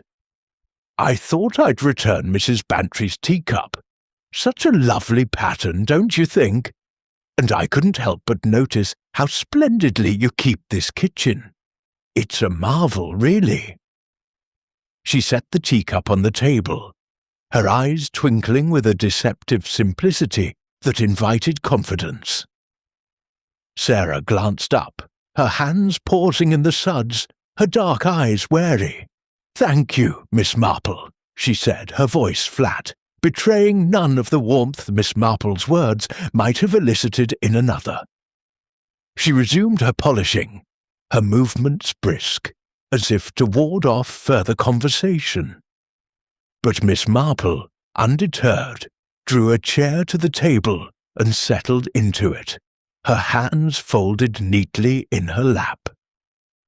"It must be quite a responsibility," she continued, keeping Rose Cottage in such order, especially with all the excitement yesterday. "That brooch, such a dreadful business, isn't it?" Sarah's hands stilled for a moment, the silver spoon she was polishing glinting in the light. "Dreadful, yes," she said, her tone clipped, her eyes fixed on the spoon. "I don't know anything about it, Miss Marple. I was in here, working, like always." Her words were firm, but Miss Marple noted the slight tremor in her fingers, the way her shoulders stiffened as if bracing against an unseen blow. "Of course," Miss Marple said soothingly, her tone as gentle as a lullaby. "You're always so busy, Sarah, and so reliable. Mrs. Bantry is lucky to have you, but it must be trying sometimes working in such a fine house, with all its treasures." She paused, her eyes soft but searching, watching for the smallest crack in Sarah's composure. "I remember a girl in St. Mary Mead, years ago, who worked for a grand family. She felt overlooked, you might say. It made her resentful, though she was too proud to admit it." Sarah's lips tightened, and she set the spoon down with a faint clink, her hands plunging back into the soapy water. "I do my job," she said, her voice low but edged with defiance. "Mrs. Bantry's kind enough, but it's not my place to want what's hers. I didn't take the brooch, if that's what you're thinking." Her eyes flicked to Miss Marple, sharp and defensive, before returning to her task. Miss Marple nodded, her expression one of understanding, though her mind was cataloguing every nuance. Sarah's resentment was palpable, a quiet current beneath her stoic exterior. and Miss Marple recalled Mrs. Bantry's mention of the missing teaspoon, a small theft that hinted at deeper grievances. "I wouldn't dream of accusing you, Sarah," she said, her voice gentle. "But you were in and out of the drawing room, weren't you? You must have seen something, perhaps someone near the brooch, someone who seemed out of place." Sarah's hands slowed, and for a moment she seemed to wrestle with her thoughts. "I saw Mr. Drake," she blurted, her voice low, as if the words had escaped against her will. "He was by the pedestal table, just before I went to fetch the hot water. His hands were near the cushion, fiddling with something in his pocket. I thought it was odd, but I didn't say anything. It's not my place." She stopped abruptly, her cheeks flushing, as if regretting her candour. Miss Marple's eyes brightened, though her expression remained serene. "How observant you are, Sarah," she said, her tone encouraging. "And you're quite right to notice such things. Mr. Drake does have a way with jewels, doesn't he? It's curious, though, that he was so close to the brooch at such a moment." She paused, letting the silence invite more, but Sarah's lips pressed into a thin line, and she resumed her polishing with renewed vigour. Miss Marple shifted her approach, her voice musing, as if thinking aloud. "I suppose it's natural to notice the fine things in a house like this. That brooch, with its sapphires and pearls, it's the sort of thing that catches the eye, isn't it? I remember a maid in our village, a lovely girl, who once took a fancy to a locket her mistress owned. She didn't steal it, mind you, but she couldn't help touching it, just to feel its weight.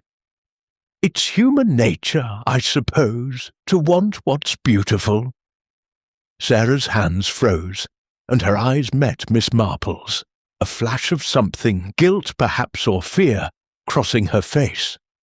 "I never touched it," she said, her voice sharp. "I know my place, Miss Marple. I wouldn't take what isn't mine." But her words were too quick, her tone too defensive, and Miss Marple noted the way her fingers trembled, the spoon slipping slightly in her grasp. "Of course, Sarah," Miss Marple said, her voice soothing, though her mind was alive with connections. Sarah's quick denial, coupled with her observation of Mr. Drake, suggested a woman who saw more than she admitted, and perhaps knew more than she was willing to say. Miss Marple recalled a similar case in St. Mary Mead, when a housemaid had witnessed a theft, but kept silent out of fear of retribution. Sarah's resentment, her brief absences to the kitchen, her sharp-eyed notice of Drake, all were pieces of a puzzle that was beginning to take shape. Rising from her chair, Miss Marple smoothed her skirt, her smile as gentle as ever. "You've been most helpful, Sarah," she said, "and I mustn't keep you from your work. Mrs. Bantry is fortunate to have such a diligent maid." She moved toward the door, pausing to glance back. "If you think of anything else, anything at all, you'll let me know, won't you? Sometimes the smallest detail can make all the difference." Sarah nodded, her eyes dropping to the sink, her hands resuming their task with a mechanical rhythm. Miss Marple stepped into the hall, the cool air of Rose Cottage a contrast to the kitchen's warmth. As she made her way to the front door, her thoughts were a whirl of deductions. Sarah's observation of Mr. Drake was significant, confirming her suspicion that the jeweller had been near the brooch at a critical moment. But Sarah's defensiveness, her quick denial of touching the brooch, hinted at a secret of her own, perhaps not theft, but a knowledge she was reluctant to share. Outside, the village lay quiet under a pale blue sky, the roses in Mrs. Bantry's garden nodding in the breeze. Miss Marple walked slowly, her black hat bobbing, her mind weaving together the threads of the mystery. Sarah's resentment, Clara's nervousness, Drake's calculated calm. Each was a clue, a glimpse into the motives that had converged in the drawing room. She thought of the velvet pouch she had seen in Drake's room, the possibility of a replica, and now Sarah's testimony of his suspicious behavior. The brooch's disappearance was no simple theft. It was a calculated act, and Miss Marple was beginning to see the shape of the deceit. As she neared her cottage, the church clock chimed, its notes clear and steady. Miss Marple felt a familiar stir of anticipation, the thrill of a puzzle nearing its resolution. The truth, she knew, was hidden in the interplay of human weaknesses, greed, envy, pride, and Sarah's secret, small though it might be, was a step toward unraveling it. She would need to speak to Clara next, to test her story against Sarah's, to find the point where their accounts diverged. For now, she tucked Sarah's words into her memory, a vital thread in the intricate pattern of the missing brooch. Chapter 9. The Guest's Alibi. The gardens of Rose Cottage, bathed in the soft light of a late summer morning, were a symphony of colour and fragrance, with roses climbing trellises, and lavender swaying gently in the breeze. Miss Jane Marple, her black hat slightly tilted, walked the gravel path toward the garden gate, her purpose clear, but her manner as unassuming as ever. The mystery of the missing brooch had deepened with each conversation, and her encounter with Sarah Grimsby had added a new thread to the tapestry. The maid's observation of Mr. Drake near the pedestal table, his hands suspiciously close to the brooch. Now, Miss Marple turned her attention to Miss Clara Henshaw, the nervous young cousin whose fragile demeanour and financial straits made her a figure of both sympathy and suspicion. Clara's claim of admiring the garden during the critical moments of the theft needed testing, and Miss Marple, with her knack for drawing out truths, knew the garden itself might hold the key. She found Clara seated on a wrought-iron bench beneath a flowering arbour, a sketchbook open on her lap, her pencil moving haltingly across the page. The young woman's green muslin dress, faded but meticulously mended, clung to her slight frame, and her fair hair was pinned loosely, strands escaping in the breeze. Her face, delicate and pale, bore the strain of the previous day's events, her eyes darting nervously as Miss Marple approached. "Good morning, Clara," Miss Marple said, her voice warm and gentle, as if she had merely stumbled upon her by chance. "What a lovely spot to sketch! The roses are quite splendid this year, aren't they?" Clara started, her pencil slipping, leaving a jagged line across the page. "Oh, Miss Marple," she said, her voice high and breathless. "Yes, they're beautiful. I find it calming to draw them." She closed the sketchbook quickly, as if to shield it from view, her hands trembling slightly. Miss Marple, settling onto the bench beside her, noted the gesture, her eyes soft but sharp, taking in the young woman's unease. "Calming is just what one needs after such an upsetting day," Miss Marple said, her tone sympathetic. "That dreadful business with the brooch, it's enough to unsettle anyone. You were so fond of the garden yesterday, weren't you? I recall you saying you stepped out to admire it during the tea party." Her words were casual, but her gaze was steady, inviting Clara to elaborate without pressing too hard.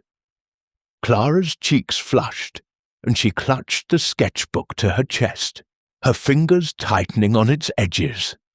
"Yes, I was here," she said, her voice barely above a whisper. "I love the roses. They remind me of my mother's garden in Kent. I was only outside for a moment, just to clear my head. It was so warm in the drawing room, you see." Her words came quickly, tumbling over one another, and Miss Marple noted the way her eyes avoided hers, focusing instead on the roses as if they held the answers she sought. "How lovely," Miss Marple said, her voice soothing, though her mind was cataloguing every nuance. "I can imagine you standing just there, by the trellis, sketching perhaps. It's such a peaceful spot." She gestured toward the rose-covered trellis near the French windows, a vantage point that offered a clear view into the drawing room, and the pedestal table where the brooch had rested. Clara's flush deepened, and she shook her head, her hands twisting the sketchbook. "I didn't sketch yesterday," she said, her voice faltering. "I just stood there, looking at the flowers. I wasn't near the brooch, Miss Marple, I swear. I wouldn't take it." Her words were vehement, but there was a tremor in them, a note of desperation that Miss Marple found telling. "Of course, my dear," Miss Marple said, her tone reassuring, though her eyes missed nothing. "No one is accusing you, but you have such a keen eye for beauty. I thought you might have noticed something, perhaps someone near the brooch while you were outside." She leaned forward slightly, her expression one of gentle curiosity, inviting confidence without demanding it. Clara hesitated, her fingers tracing the edge of the sketchbook, her eyes darting to the French windows as if retracing her steps. I did come back inside briefly," she admitted, her voice barely audible. "I needed my shawl. It was cooler than I expected. I passed the pedestal table, but I didn't touch anything. Mr. Drake was there, I think, looking at the brooch. He seemed intent, you know, like he was studying it." She stopped, her cheeks flaming, as if she regretted speaking. Miss Marple nodded, her face a picture of understanding, though her mind was racing. Clara's admission of re-entering the drawing room was new, a detail that shifted the timeline of the theft. "How observant you are," she said, her voice warm. "Mr. Drake does have a professional interest in such things, doesn't he? It's natural he'd be drawn to the brooch. And you saw nothing else, no one else near the table." Clara shook her head, her hands tightening on the sketchbook. "No, just him. I was only inside for a moment, then I came back out. I didn't see anything else, I promise." Her voice was earnest, but Miss Marple noted the way her eyes flickered, as if holding back a thought. She opened the sketchbook briefly, revealing a half-finished drawing of roses. But Miss Marple's sharp eyes caught the absence of any sketches dated from the previous day. A curious omission for someone who claimed to find solace in drawing. Miss Marple leaned back, her hands folded in her lap, her mind turning over Clara's words. The young woman's nervousness, her quick denial of touching the brooch, and her admission of re-entering the drawing room all pointed to a truth she was reluctant to share. Was it guilt, Miss Marple wondered, or simply the fear of being suspected?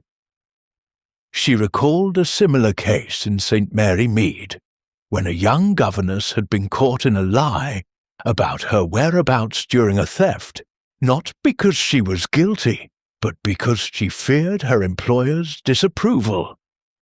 Clara's financial distress, hinted at by Mrs. Bantry, made her a likely suspect, but her demeanour suggested panic rather than deceit. "You've been most helpful, Clara," Miss Marple said, rising from the bench, her smile gentle. "And your sketches are lovely. You must show me more sometime." She paused, her eyes meeting Clara's, her tone softening further. "If you remember anything else, my dear, you'll tell me, won't you? Sometimes the smallest things, a glance, a movement, can make all the difference." Clara nodded, her eyes dropping to the sketchbook, her fingers tracing its edges as if seeking comfort. Miss Marple turned toward the garden gate, her steps slow and deliberate, her mind alive with connections. Clara's story, like Sarah's, placed Mr. Drake near the brooch at a critical moment, reinforcing the suspicion that the jeweller's actions were more than innocent admiration. But Clara's nervousness, her lack of sketches from the day of the theft, and her admission of re-entering the drawing room suggested she, too, had something to hide. Perhaps not the brooch itself, but a knowledge that weighed on her conscience. As she walked back to her cottage, the village of St. Mary Mead waking around her, Miss Marple reflected on the emerging pattern. Sarah had seen Drake near the pedestal table, his hands in his pocket. Clara had seen him studying the brooch, intent and focused. The velvet pouch in Drake's room, glimpsed during her visit, loomed large in her thoughts. A possible hiding place for the stolen jewel, or a replica crafted to deceive. She thought of a village scandal years ago, when a young woman had concealed a stolen bracelet in her sewing basket, not to keep it, but to protect a friend who had taken it impulsively. Clara's fear, she mused, might stem from a similar instinct, to shield someone, or to shield herself from suspicion. The church clock chimed, its notes clear in the morning air, and Miss Marple felt the familiar thrill of a puzzle taking shape. The brooch was more than a jewel. It was a catalyst, exposing the fears and secrets of those who had gathered around it. Clara's alibi, fragile as her sketches, had revealed a crack in the narrative, and Miss Marple was determined to explore it further. She would need to revisit Mrs. Bantry, to confirm the brooch's unique features, and perhaps to arrange a trip to London, where Drake's shop might hold the final piece of the puzzle. For now, she tucked Clara's words into her memory, a delicate thread in the intricate web of the missing brooch. Chapter 10. The False Gem. The morning mist clung to the lanes of St. Mary Mead, softening the outlines of the village's thatched cottages, and lending an air of quiet mystery to the day. Miss Jane Marple, her black hat firmly in place, walked with a steady purpose toward Rose Cottage, her mind a whirl of connections drawn from her conversations with Sarah Grimsby and Clara Henshaw. The missing brooch, a Georgian treasure of sapphires and pearls, had become more than a stolen jewel. It was a lens through which the motives and secrets of those at the tea party were revealed. Mr. Lionel Drake, the London jeweller, loomed large in her thoughts, his expertise in crafting replicas and his suspicious behaviour near the pedestal table pointing to a scheme more intricate than simple theft. To unravel it, Miss Marple needed to confirm a critical detail about the brooch itself, and for that, she required Mrs. Eleanor Bantry's assistance. Rose Cottage greeted her with its usual charm, the roses in the garden nodding under the weight of dew, the air fragrant with lavender. Mrs. Bantry, still shaken by the loss of her heirloom, welcomed Miss Marple into the drawing-room, where the pedestal table stood as a silent reminder of the theft. The room had been restored to its pristine state, to the cushions plumped, the tea service polished, but the empty velvet cushion remained a stark blemish. Mrs. Bantry's face, though composed, bore the strain of sleepless nights, her eyes shadowed with worry. "Jane, you're a godsend," she said, her voice warm but weary. "I've been at my wits' end, wondering what to do next." Miss Marple settled into an armchair, her knitting basket at her side, though she made no move to take up her needles. "Eleanor, my dear," she said, her tone gentle but purposeful, "I've been thinking about your brooch. It's such a distinctive piece, isn't it? I wonder if you could describe it for me again. Not just its beauty, but any small detail. Something unique that only you might know." Her eyes, bright and searching, met Mrs. Bantry's, inviting confidence without pressing too hard. Mrs. Bantry's brow furrowed, and she leaned forward, her hands clasped. "Well, it's Georgian, as you know, with sapphires set in gold filigree and pearls around the edges. But there's something—" "Yes, I remember now. One of the sapphires, the smallest one, at the bottom, has a tiny scratch. You can't see it without a magnifying glass, but my grandmother pointed it out to me years ago. She said it happened when she dropped it at that ball in London. It's like a secret mark, proof it's hers." Her voice softened, tinged with nostalgia, but Miss Marple's mind seized on the detail, a clue as precise as a dropped stitch. "How fascinating," Miss Marple said, her smile encouraging. "That scratch could be most helpful, Eleanor. I was thinking, Mr. Drake, being such an expert, must have a keen eye for such details. Perhaps we should visit his shop in London. He may have seen something like your brooch recently, or know of others who deal in such pieces." Her tone was casual, but her suggestion was deliberate, a step toward testing her growing suspicion that Drake had not stolen the brooch outright, but replaced it with a replica. Mrs. Bantry's eyes brightened, grasping at the possibility of action. "Oh, Jane, do you think so? I'd feel better doing something, anything to find it. Yes, let's go to London. I'll arrange for the car tomorrow morning." Her voice held a spark of hope, and Miss Marple nodded, her mind already planning the visit. A trip to Drake's shop might reveal more than the jeweller intended, especially if the brooch, or a cunning imitation, had found its way there. The following day the two women set out for London in Mrs. Bantry's aging but reliable Daimler, driven by her gardener, who doubled as a chauffeur. The journey was pleasant, the countryside giving way to the bustle of the city, and Miss Marple, gazing out at the passing fields, reflected on the threads of the mystery. Sarah's observation of Drake near the brooch, Clara's admission of re-entering the drawing-room, and the velvet pouch in Drake's room at the inn all pointed to a calculated act. She recalled a case in St. Mary Mead, when a visiting musician had swapped a valuable violin for a lesser one, the deception unnoticed until a string broke under a different tone.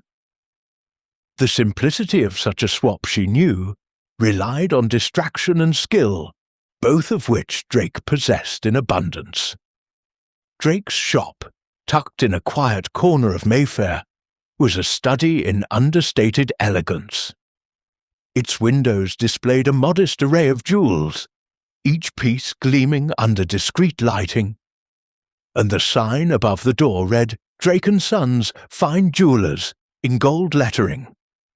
Inside, the air was cool and faintly scented with beeswax, the glass cases lined with velvet trays holding rings, necklaces and brooches. Mr. Drake, alerted to their arrival by a clerk, emerged from a back room, his tailored suit as impeccable as ever, his moustache twitching in a smile that held a trace of wariness. "Mrs. Bantry, Miss Marple," he said, his voice smooth. "What an unexpected pleasure! I trust you're here to discuss the unfortunate matter of the brooch." Mrs. Bantry, her resolve bolstered by the journey, nodded. "Yes, Mr. Drake, I can't rest until it's found. Have you heard anything, perhaps from your contacts in the trade?" Her voice was firm, but Miss Marple noted the way her hands trembled, betraying her anxiety. Drake shook his head, his expression one of studied regret. "I'm afraid not, Mrs. Bantry. I've made inquiries, but such pieces are rare, and news of a stolen one would travel quickly. Still, I'd be happy to assist further." He gestured to the display cases, inviting them to look, and Miss Marple's eyes, sharp despite her mild demeanour, scanned the contents with purpose. There, in a case near the counter, was a brooch strikingly similar to Mrs. Bantry's. Its sapphires gleamed in a familiar filigree setting, and the pearls encircling it caught the light with a soft lustre. Mrs. Bantry gasped, her hand flying to her mouth. "That's it!" she exclaimed, her voice trembling with excitement. "That's my brooch!"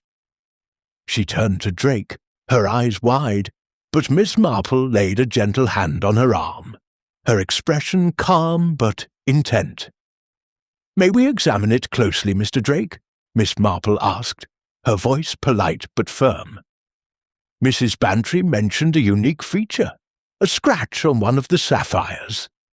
It would settle the matter at once. Her eyes met Drake's, and she noted the brief flicker of unease that crossed his face, quickly masked by his professional smile. "Of course," he said, retrieving the brooch from the case with a steady hand.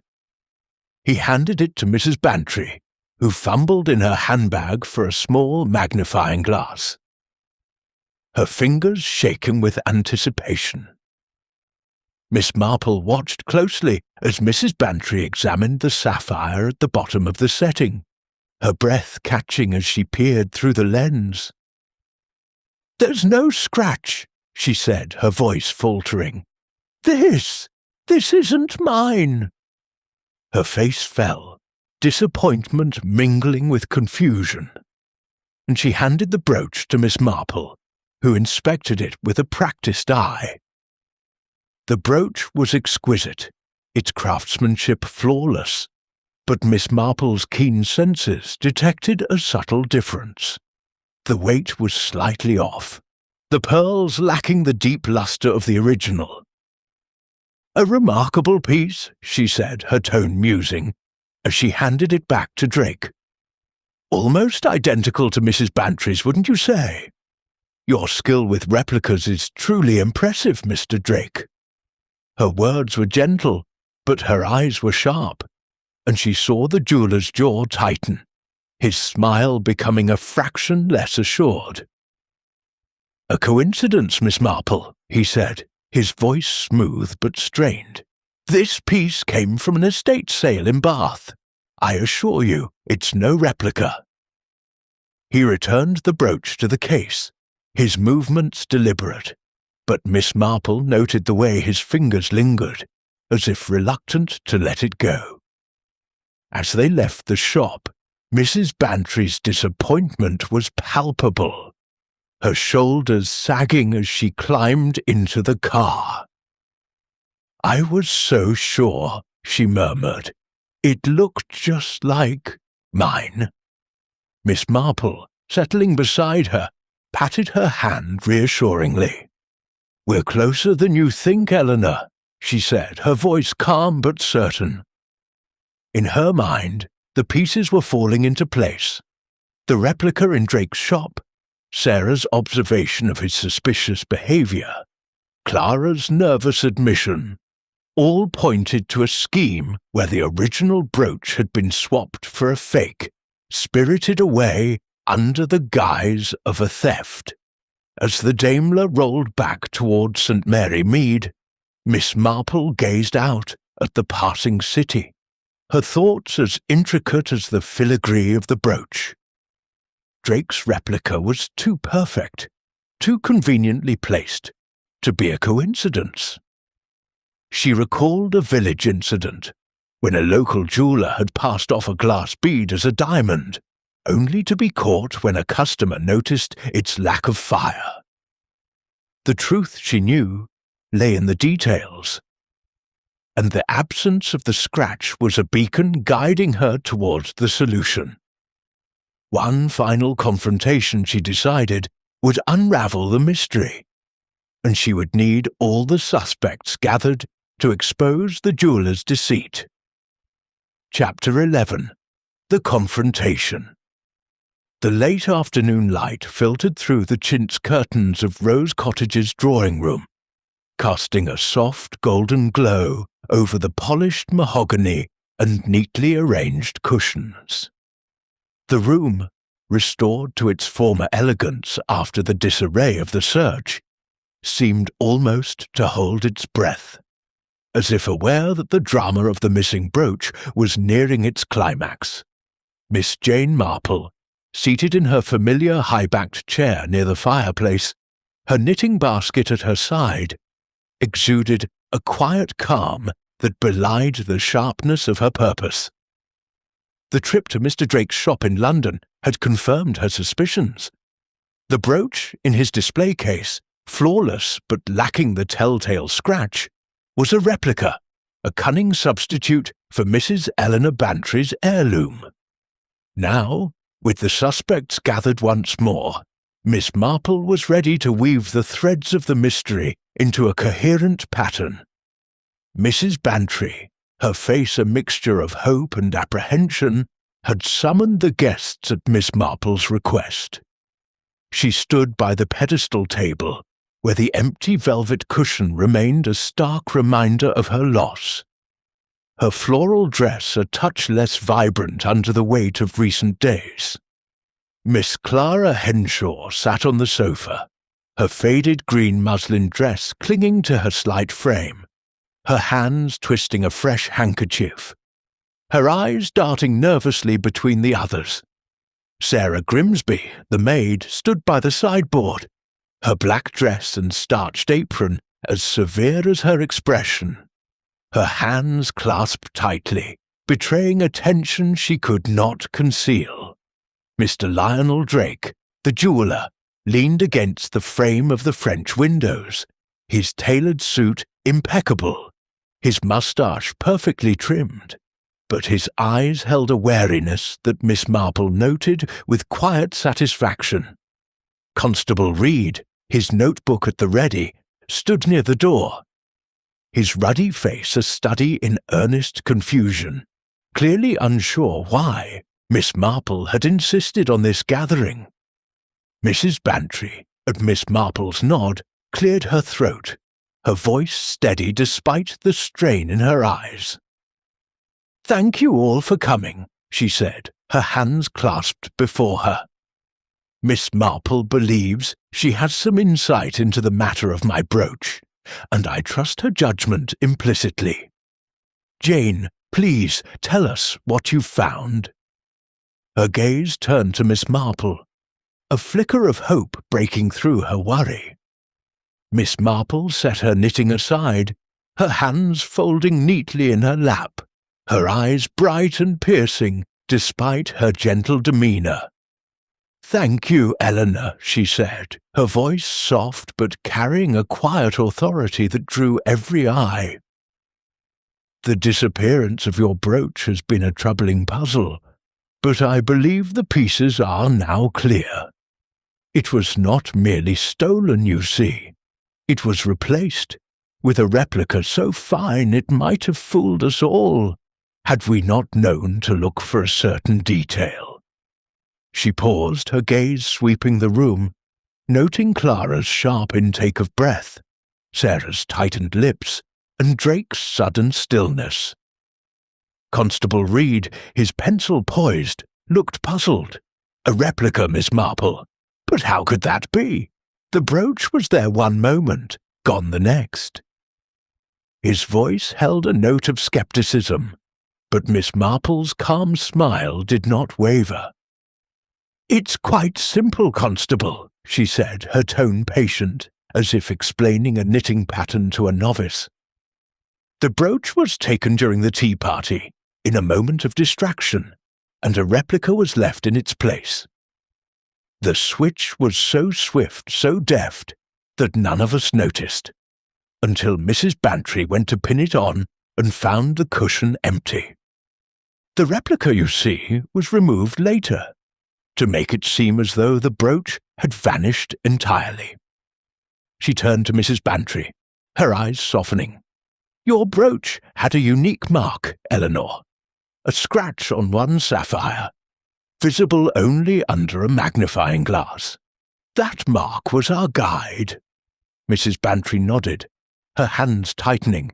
"Yes, Jane, you're right. I told you about the scratch, and when we saw that brooch in Mr. Drake's shop, it wasn't there, it wasn't mine." Her voice trembled, her eyes flicking to Drake, who remained silent, his expression carefully neutral. Miss Marple turned to Sarah, her voice gentle but probing. "Sarah, you were most helpful when we spoke. You saw Mr. Drake near the pedestal table, didn't you, just before you went to the kitchen for hot water? His hands were near the cushion, perhaps in his pocket." Sarah's face flushed, but she nodded, her eyes dropping to the floor. "Yes, Miss Marple," she said, her voice low. "I thought it was odd, but I didn't want to say anything. It wasn't my place." "And Clara," Miss Marple continued, her gaze shifting to the young woman, who seemed to shrink under her scrutiny. "You admitted to re-entering the drawing-room for your shawl, passing the pedestal table where Mr. Drake was standing. You saw him, studying the brooch, didn't you? His attention was unusually focused, perhaps?" Clara's cheeks flamed, and she nodded, her handkerchief twisting in her hands. "Yes, he was looking at it closely. I didn't think anything of it at the time. He's a jeweller, after all." Her voice was barely audible, tinged with guilt, as if she feared her silence had contributed to the crime. Miss Marple's eyes moved to Drake, who stood by the French windows, his posture relaxed but his eyes alert, like a cat watching a bird. "Mr. Drake," she said, her tone mild but unyielding, "you have a remarkable talent for crafting replicas, as you told me yourself. A brooch in your shop, almost identical to Mrs. Bantry's, lacked the scratch that marked the original. It was a fine piece, but a fake, wasn't it? You switched the brooch during the tea party, slipping the real one into your pocket and leaving the replica on the cushion. Later, when the room was in chaos, you removed the replica to make it seem the brooch had been stolen outright." Drake's smile was thin, his voice smooth but edged with defiance. "That's a serious accusation, Miss Marple," he said. "I'm a respected jeweller, not a thief. The brooch in my shop came from an estate sale, as I told you. You have no proof of this fanciful tale." His fingers tapped lightly against his thigh, a small gesture that Miss Marple noted as a sign of unease. "No proof?" Miss Marple said, her voice gentle but firm. "Perhaps not yet, but the velvet pouch in your room at the Blue Boar Inn, small, indigo, just like the cushion, might tell a different story. I saw it when we spoke, Mr. Drake, tucked among your papers. I suspect it holds the real brooch, hidden away until you could sell the replica and claim the original for a higher price." Her eyes held his, steady and unblinking, and she saw the flicker of panic that crossed his face, quickly masked. Mrs. Bantry gasped, her hand flying to her mouth. "Jane, is it true? Could he have done such a thing?" Clara's eyes widened, her handkerchief falling to her lap, while Sarah's lips parted, a spark of vindication in her gaze. Constable Reed, his notebook forgotten, stared at Miss Marple, his mouth slightly agape. "It's quite simple, really," Miss Marple continued, her tone as calm as if she were discussing the weather. "You took advantage of the tea party's distractions, Clara's brief absence to the garden, Sarah's trips to the kitchen, my own focus on my tea. You palmed the brooch, replaced it with the replica, and later removed the replica to cover your tracks. Your expertise made it possible, Mr. Drake, but your confidence betrayed you." She paused, her eyes softening. "I've seen it before, you know, in St. Mary Mead. A young man once swapped a silver locket for a paste imitation, thinking no one would notice, but the truth always shows itself in the end." Drake's composure cracked. His face, paling as he stepped forward, his hands raised in protest. "This is absurd," he began. But his voice faltered as Constable Reed, spurred into action, moved toward him. "Mr. Drake, I'll need to see that pouch," the constable said, his tone firm despite his earlier uncertainty. Drake hesitated, his eyes darting to the door, but the weight of the room's attention held him in place. I meant to return it," he said at last, his voice low, his shoulders sagging. "It was a moment of weakness. I thought I could sell the replica and keep the original for a collector I know. I didn't mean for it to go this far." His confession, reluctant but clear, hung in the air, and Mrs. Bantry let out a soft cry, relief and anger mingling in her expression. Miss Marple, her knitting untouched, leaned back in her chair, her face serene, but her eyes bright with the satisfaction of a puzzle solved. The truth, as she had known, lay in the details, the scratch, the pouch, the fleeting glances, and she had followed them to their inevitable conclusion. The brooch, she was certain, would be found, and Rose Cottage would regain its peace, though the scars of suspicion would linger. Chapter 12. The Resolution. The drawing-room of Rose Cottage, bathed in the soft glow of evening lamps, seemed to exhale as the tension of the past days unravelled with Mr. Lionel Drake's confession. The empty velvet cushion on the pedestal table, once a symbol of loss and betrayal, now held the promise of restoration. Mrs. Eleanor Bantry, her face a mixture of relief and indignation, stood near the fireplace, her hands clasped tightly, her floral dress catching the light as she processed the jeweller's admission. Miss Jane Marple, seated in her familiar high-backed chair, her knitting basket untouched at her side, observed the scene with a quiet satisfaction, her sharp eyes softened by the knowledge that the truth had been laid bare. The air, though still heavy with the aftermath of deceit, carried a sense of closure, as if the room itself yearned to return to its former tranquillity. Constable Reed, his ruddy face flushed with a mix of triumph and embarrassment at having been outdone by an elderly spinster, took charge with newfound vigour. "Mr. Drake," he said, his voice firm as he clutched his notebook, "you'll come with me to the Blue Boar Inn. We'll need to retrieve that pouch and see if the brooch is indeed there." His tone brooked no argument, and Drake, his polished demeanour now a cracked veneer, nodded resignedly. His shoulders slumped under the weight of his confession. "It's in my room," he said quietly, his eyes fixed on the floor. "I'll show you." Mrs. Bantry, her voice trembling with emotion, stepped forward. "How could you, Mr. Drake? I trusted you, invited you into my home." Her indignation was tempered by relief, but the sting of betrayal was clear in her eyes.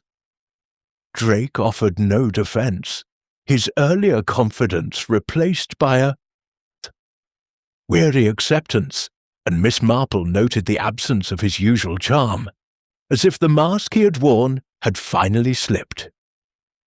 Clara Henshaw, seated on the sofa, let out a shaky breath, her faded green dress pooling around her as she clutched her handkerchief. "I'm so glad it's over," she murmured, her voice barely audible, her eyes glistening with unshed tears. "I was so afraid. I thought someone might think I took it." Her admission, tinged with guilt, confirmed Miss Marple's suspicion that Clara's nervousness stemmed not from theft, but from fear of suspicion, her financial straits making her an easy target for doubt. Sarah Grimsby, standing by the sideboard, her black dress stark against the room's soft colours, relaxed her rigid posture, her dark eyes meeting Miss Marple's with a flicker of gratitude. "I knew I saw him near the table," she said, her voice low but steady. "I should have spoken up sooner." Her tone held a trace of regret, and Miss Marple, with a gentle nod, understood that Sarah's silence had been born of caution, not complicity. A maid's instinct to avoid trouble in a household where she felt undervalued. Miss Marple, her hands folded in her lap, spoke softly, her voice carrying the calm authority of one who had unravelled the knot of deceit. "It's often the way, Sarah," she said. "The smallest observations, kept silent, can hold the key to the truth. You and Clara both helped, in your way, by noticing what others missed." Her eyes twinkled, and she turned to Mrs. Bantry. "Eleanor, your brooch will soon be back where it belongs, I'm sure. And perhaps this will be a lesson in the care we take with treasures, and with trust." Constable Reed, with Drake in tow, departed for the inn, promising to return with news. The room settled into a quieter rhythm, the tension easing like a sigh. Mrs. Bantry, her energy restored by the prospect of recovery, bustled to the sideboard to offer tea, her hospitality a reflex even in the wake of such upheaval. Clara, her hands steadier now, accepted a cup, her face softening as she spoke of her relief. Sarah, though still reserved, lingered to serve, her movements less mechanical, a sign that the cloud of suspicion had lifted from her shoulders. Within the hour, Constable Reed returned, his face beaming with success. In his hand was the indigo velvet pouch Miss Marple had glimpsed in Drake's room, and within it, nestled like a jewel in a crown, was the true brooch. Mrs. Bantry, with trembling fingers, took it from him, her eyes filling as she held it to the light. The sapphires gleamed, the pearls glowed, and under her magnifying glass, the tiny scratch on the smallest sapphire confirmed its authenticity. "It's mine," she whispered, her voice thick with emotion. "Oh, Jane, how can I ever thank you?" Miss Marple smiled, her expression serene. "No thanks are needed, Eleanor. It's enough to see things set right."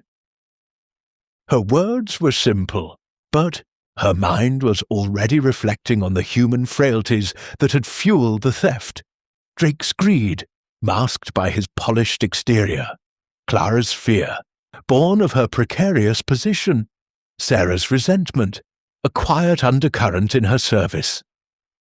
Each had played a part, not in the crime itself, but in the web of suspicion that had clouded the truth. As the evening drew to a close, the guests dispersed. Clara, her nerves soothed, promised to stay on with Mrs. Bantry, her gratitude evident in her shy smile. Sarah, cleared of suspicion, returned to the kitchen, her posture lighter, as if a burden had been lifted.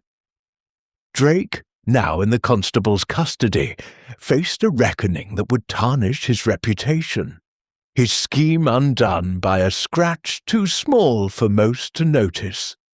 Miss Marple, gathering her knitting basket, prepared to take her leave, her black hat bobbing as she stepped into the cool night air. The village of St. Mary Mead lay quiet under a starlit sky, its cottages dark and peaceful, the roses in Rose Cottage's garden swaying gently in the breeze. Miss Marple walked slowly, her steps light despite the hour, her thoughts drifting over the mystery now resolved. The brooch, a trinket of sapphires and pearls, had been more than a jewel. It had been a mirror, reflecting the desires and fears of those who coveted it. She thought of a similar incident in the village years ago, when a stolen hymn book had revealed a choir boy's resentment, a small act that spoke of larger truths. People, she murmured to herself, her voice barely audible, are so very predictable, if one only looks closely. As she reached her cottage, the familiar glow of her parlour lamp beckoning, Miss Marple felt the quiet satisfaction of a puzzle completed. The brooch was back in its rightful place, and Rose Cottage would regain its harmony, though the echoes of suspicion would linger in memory. She paused at her gate, glancing back at the village, its secrets once more tucked beneath its tranquil surface. The truth, she knew, was like her knitting, a matter of patience, of following each thread to its end. And in St. Mary Mead, there would always be another thread to follow, another mystery to unravel.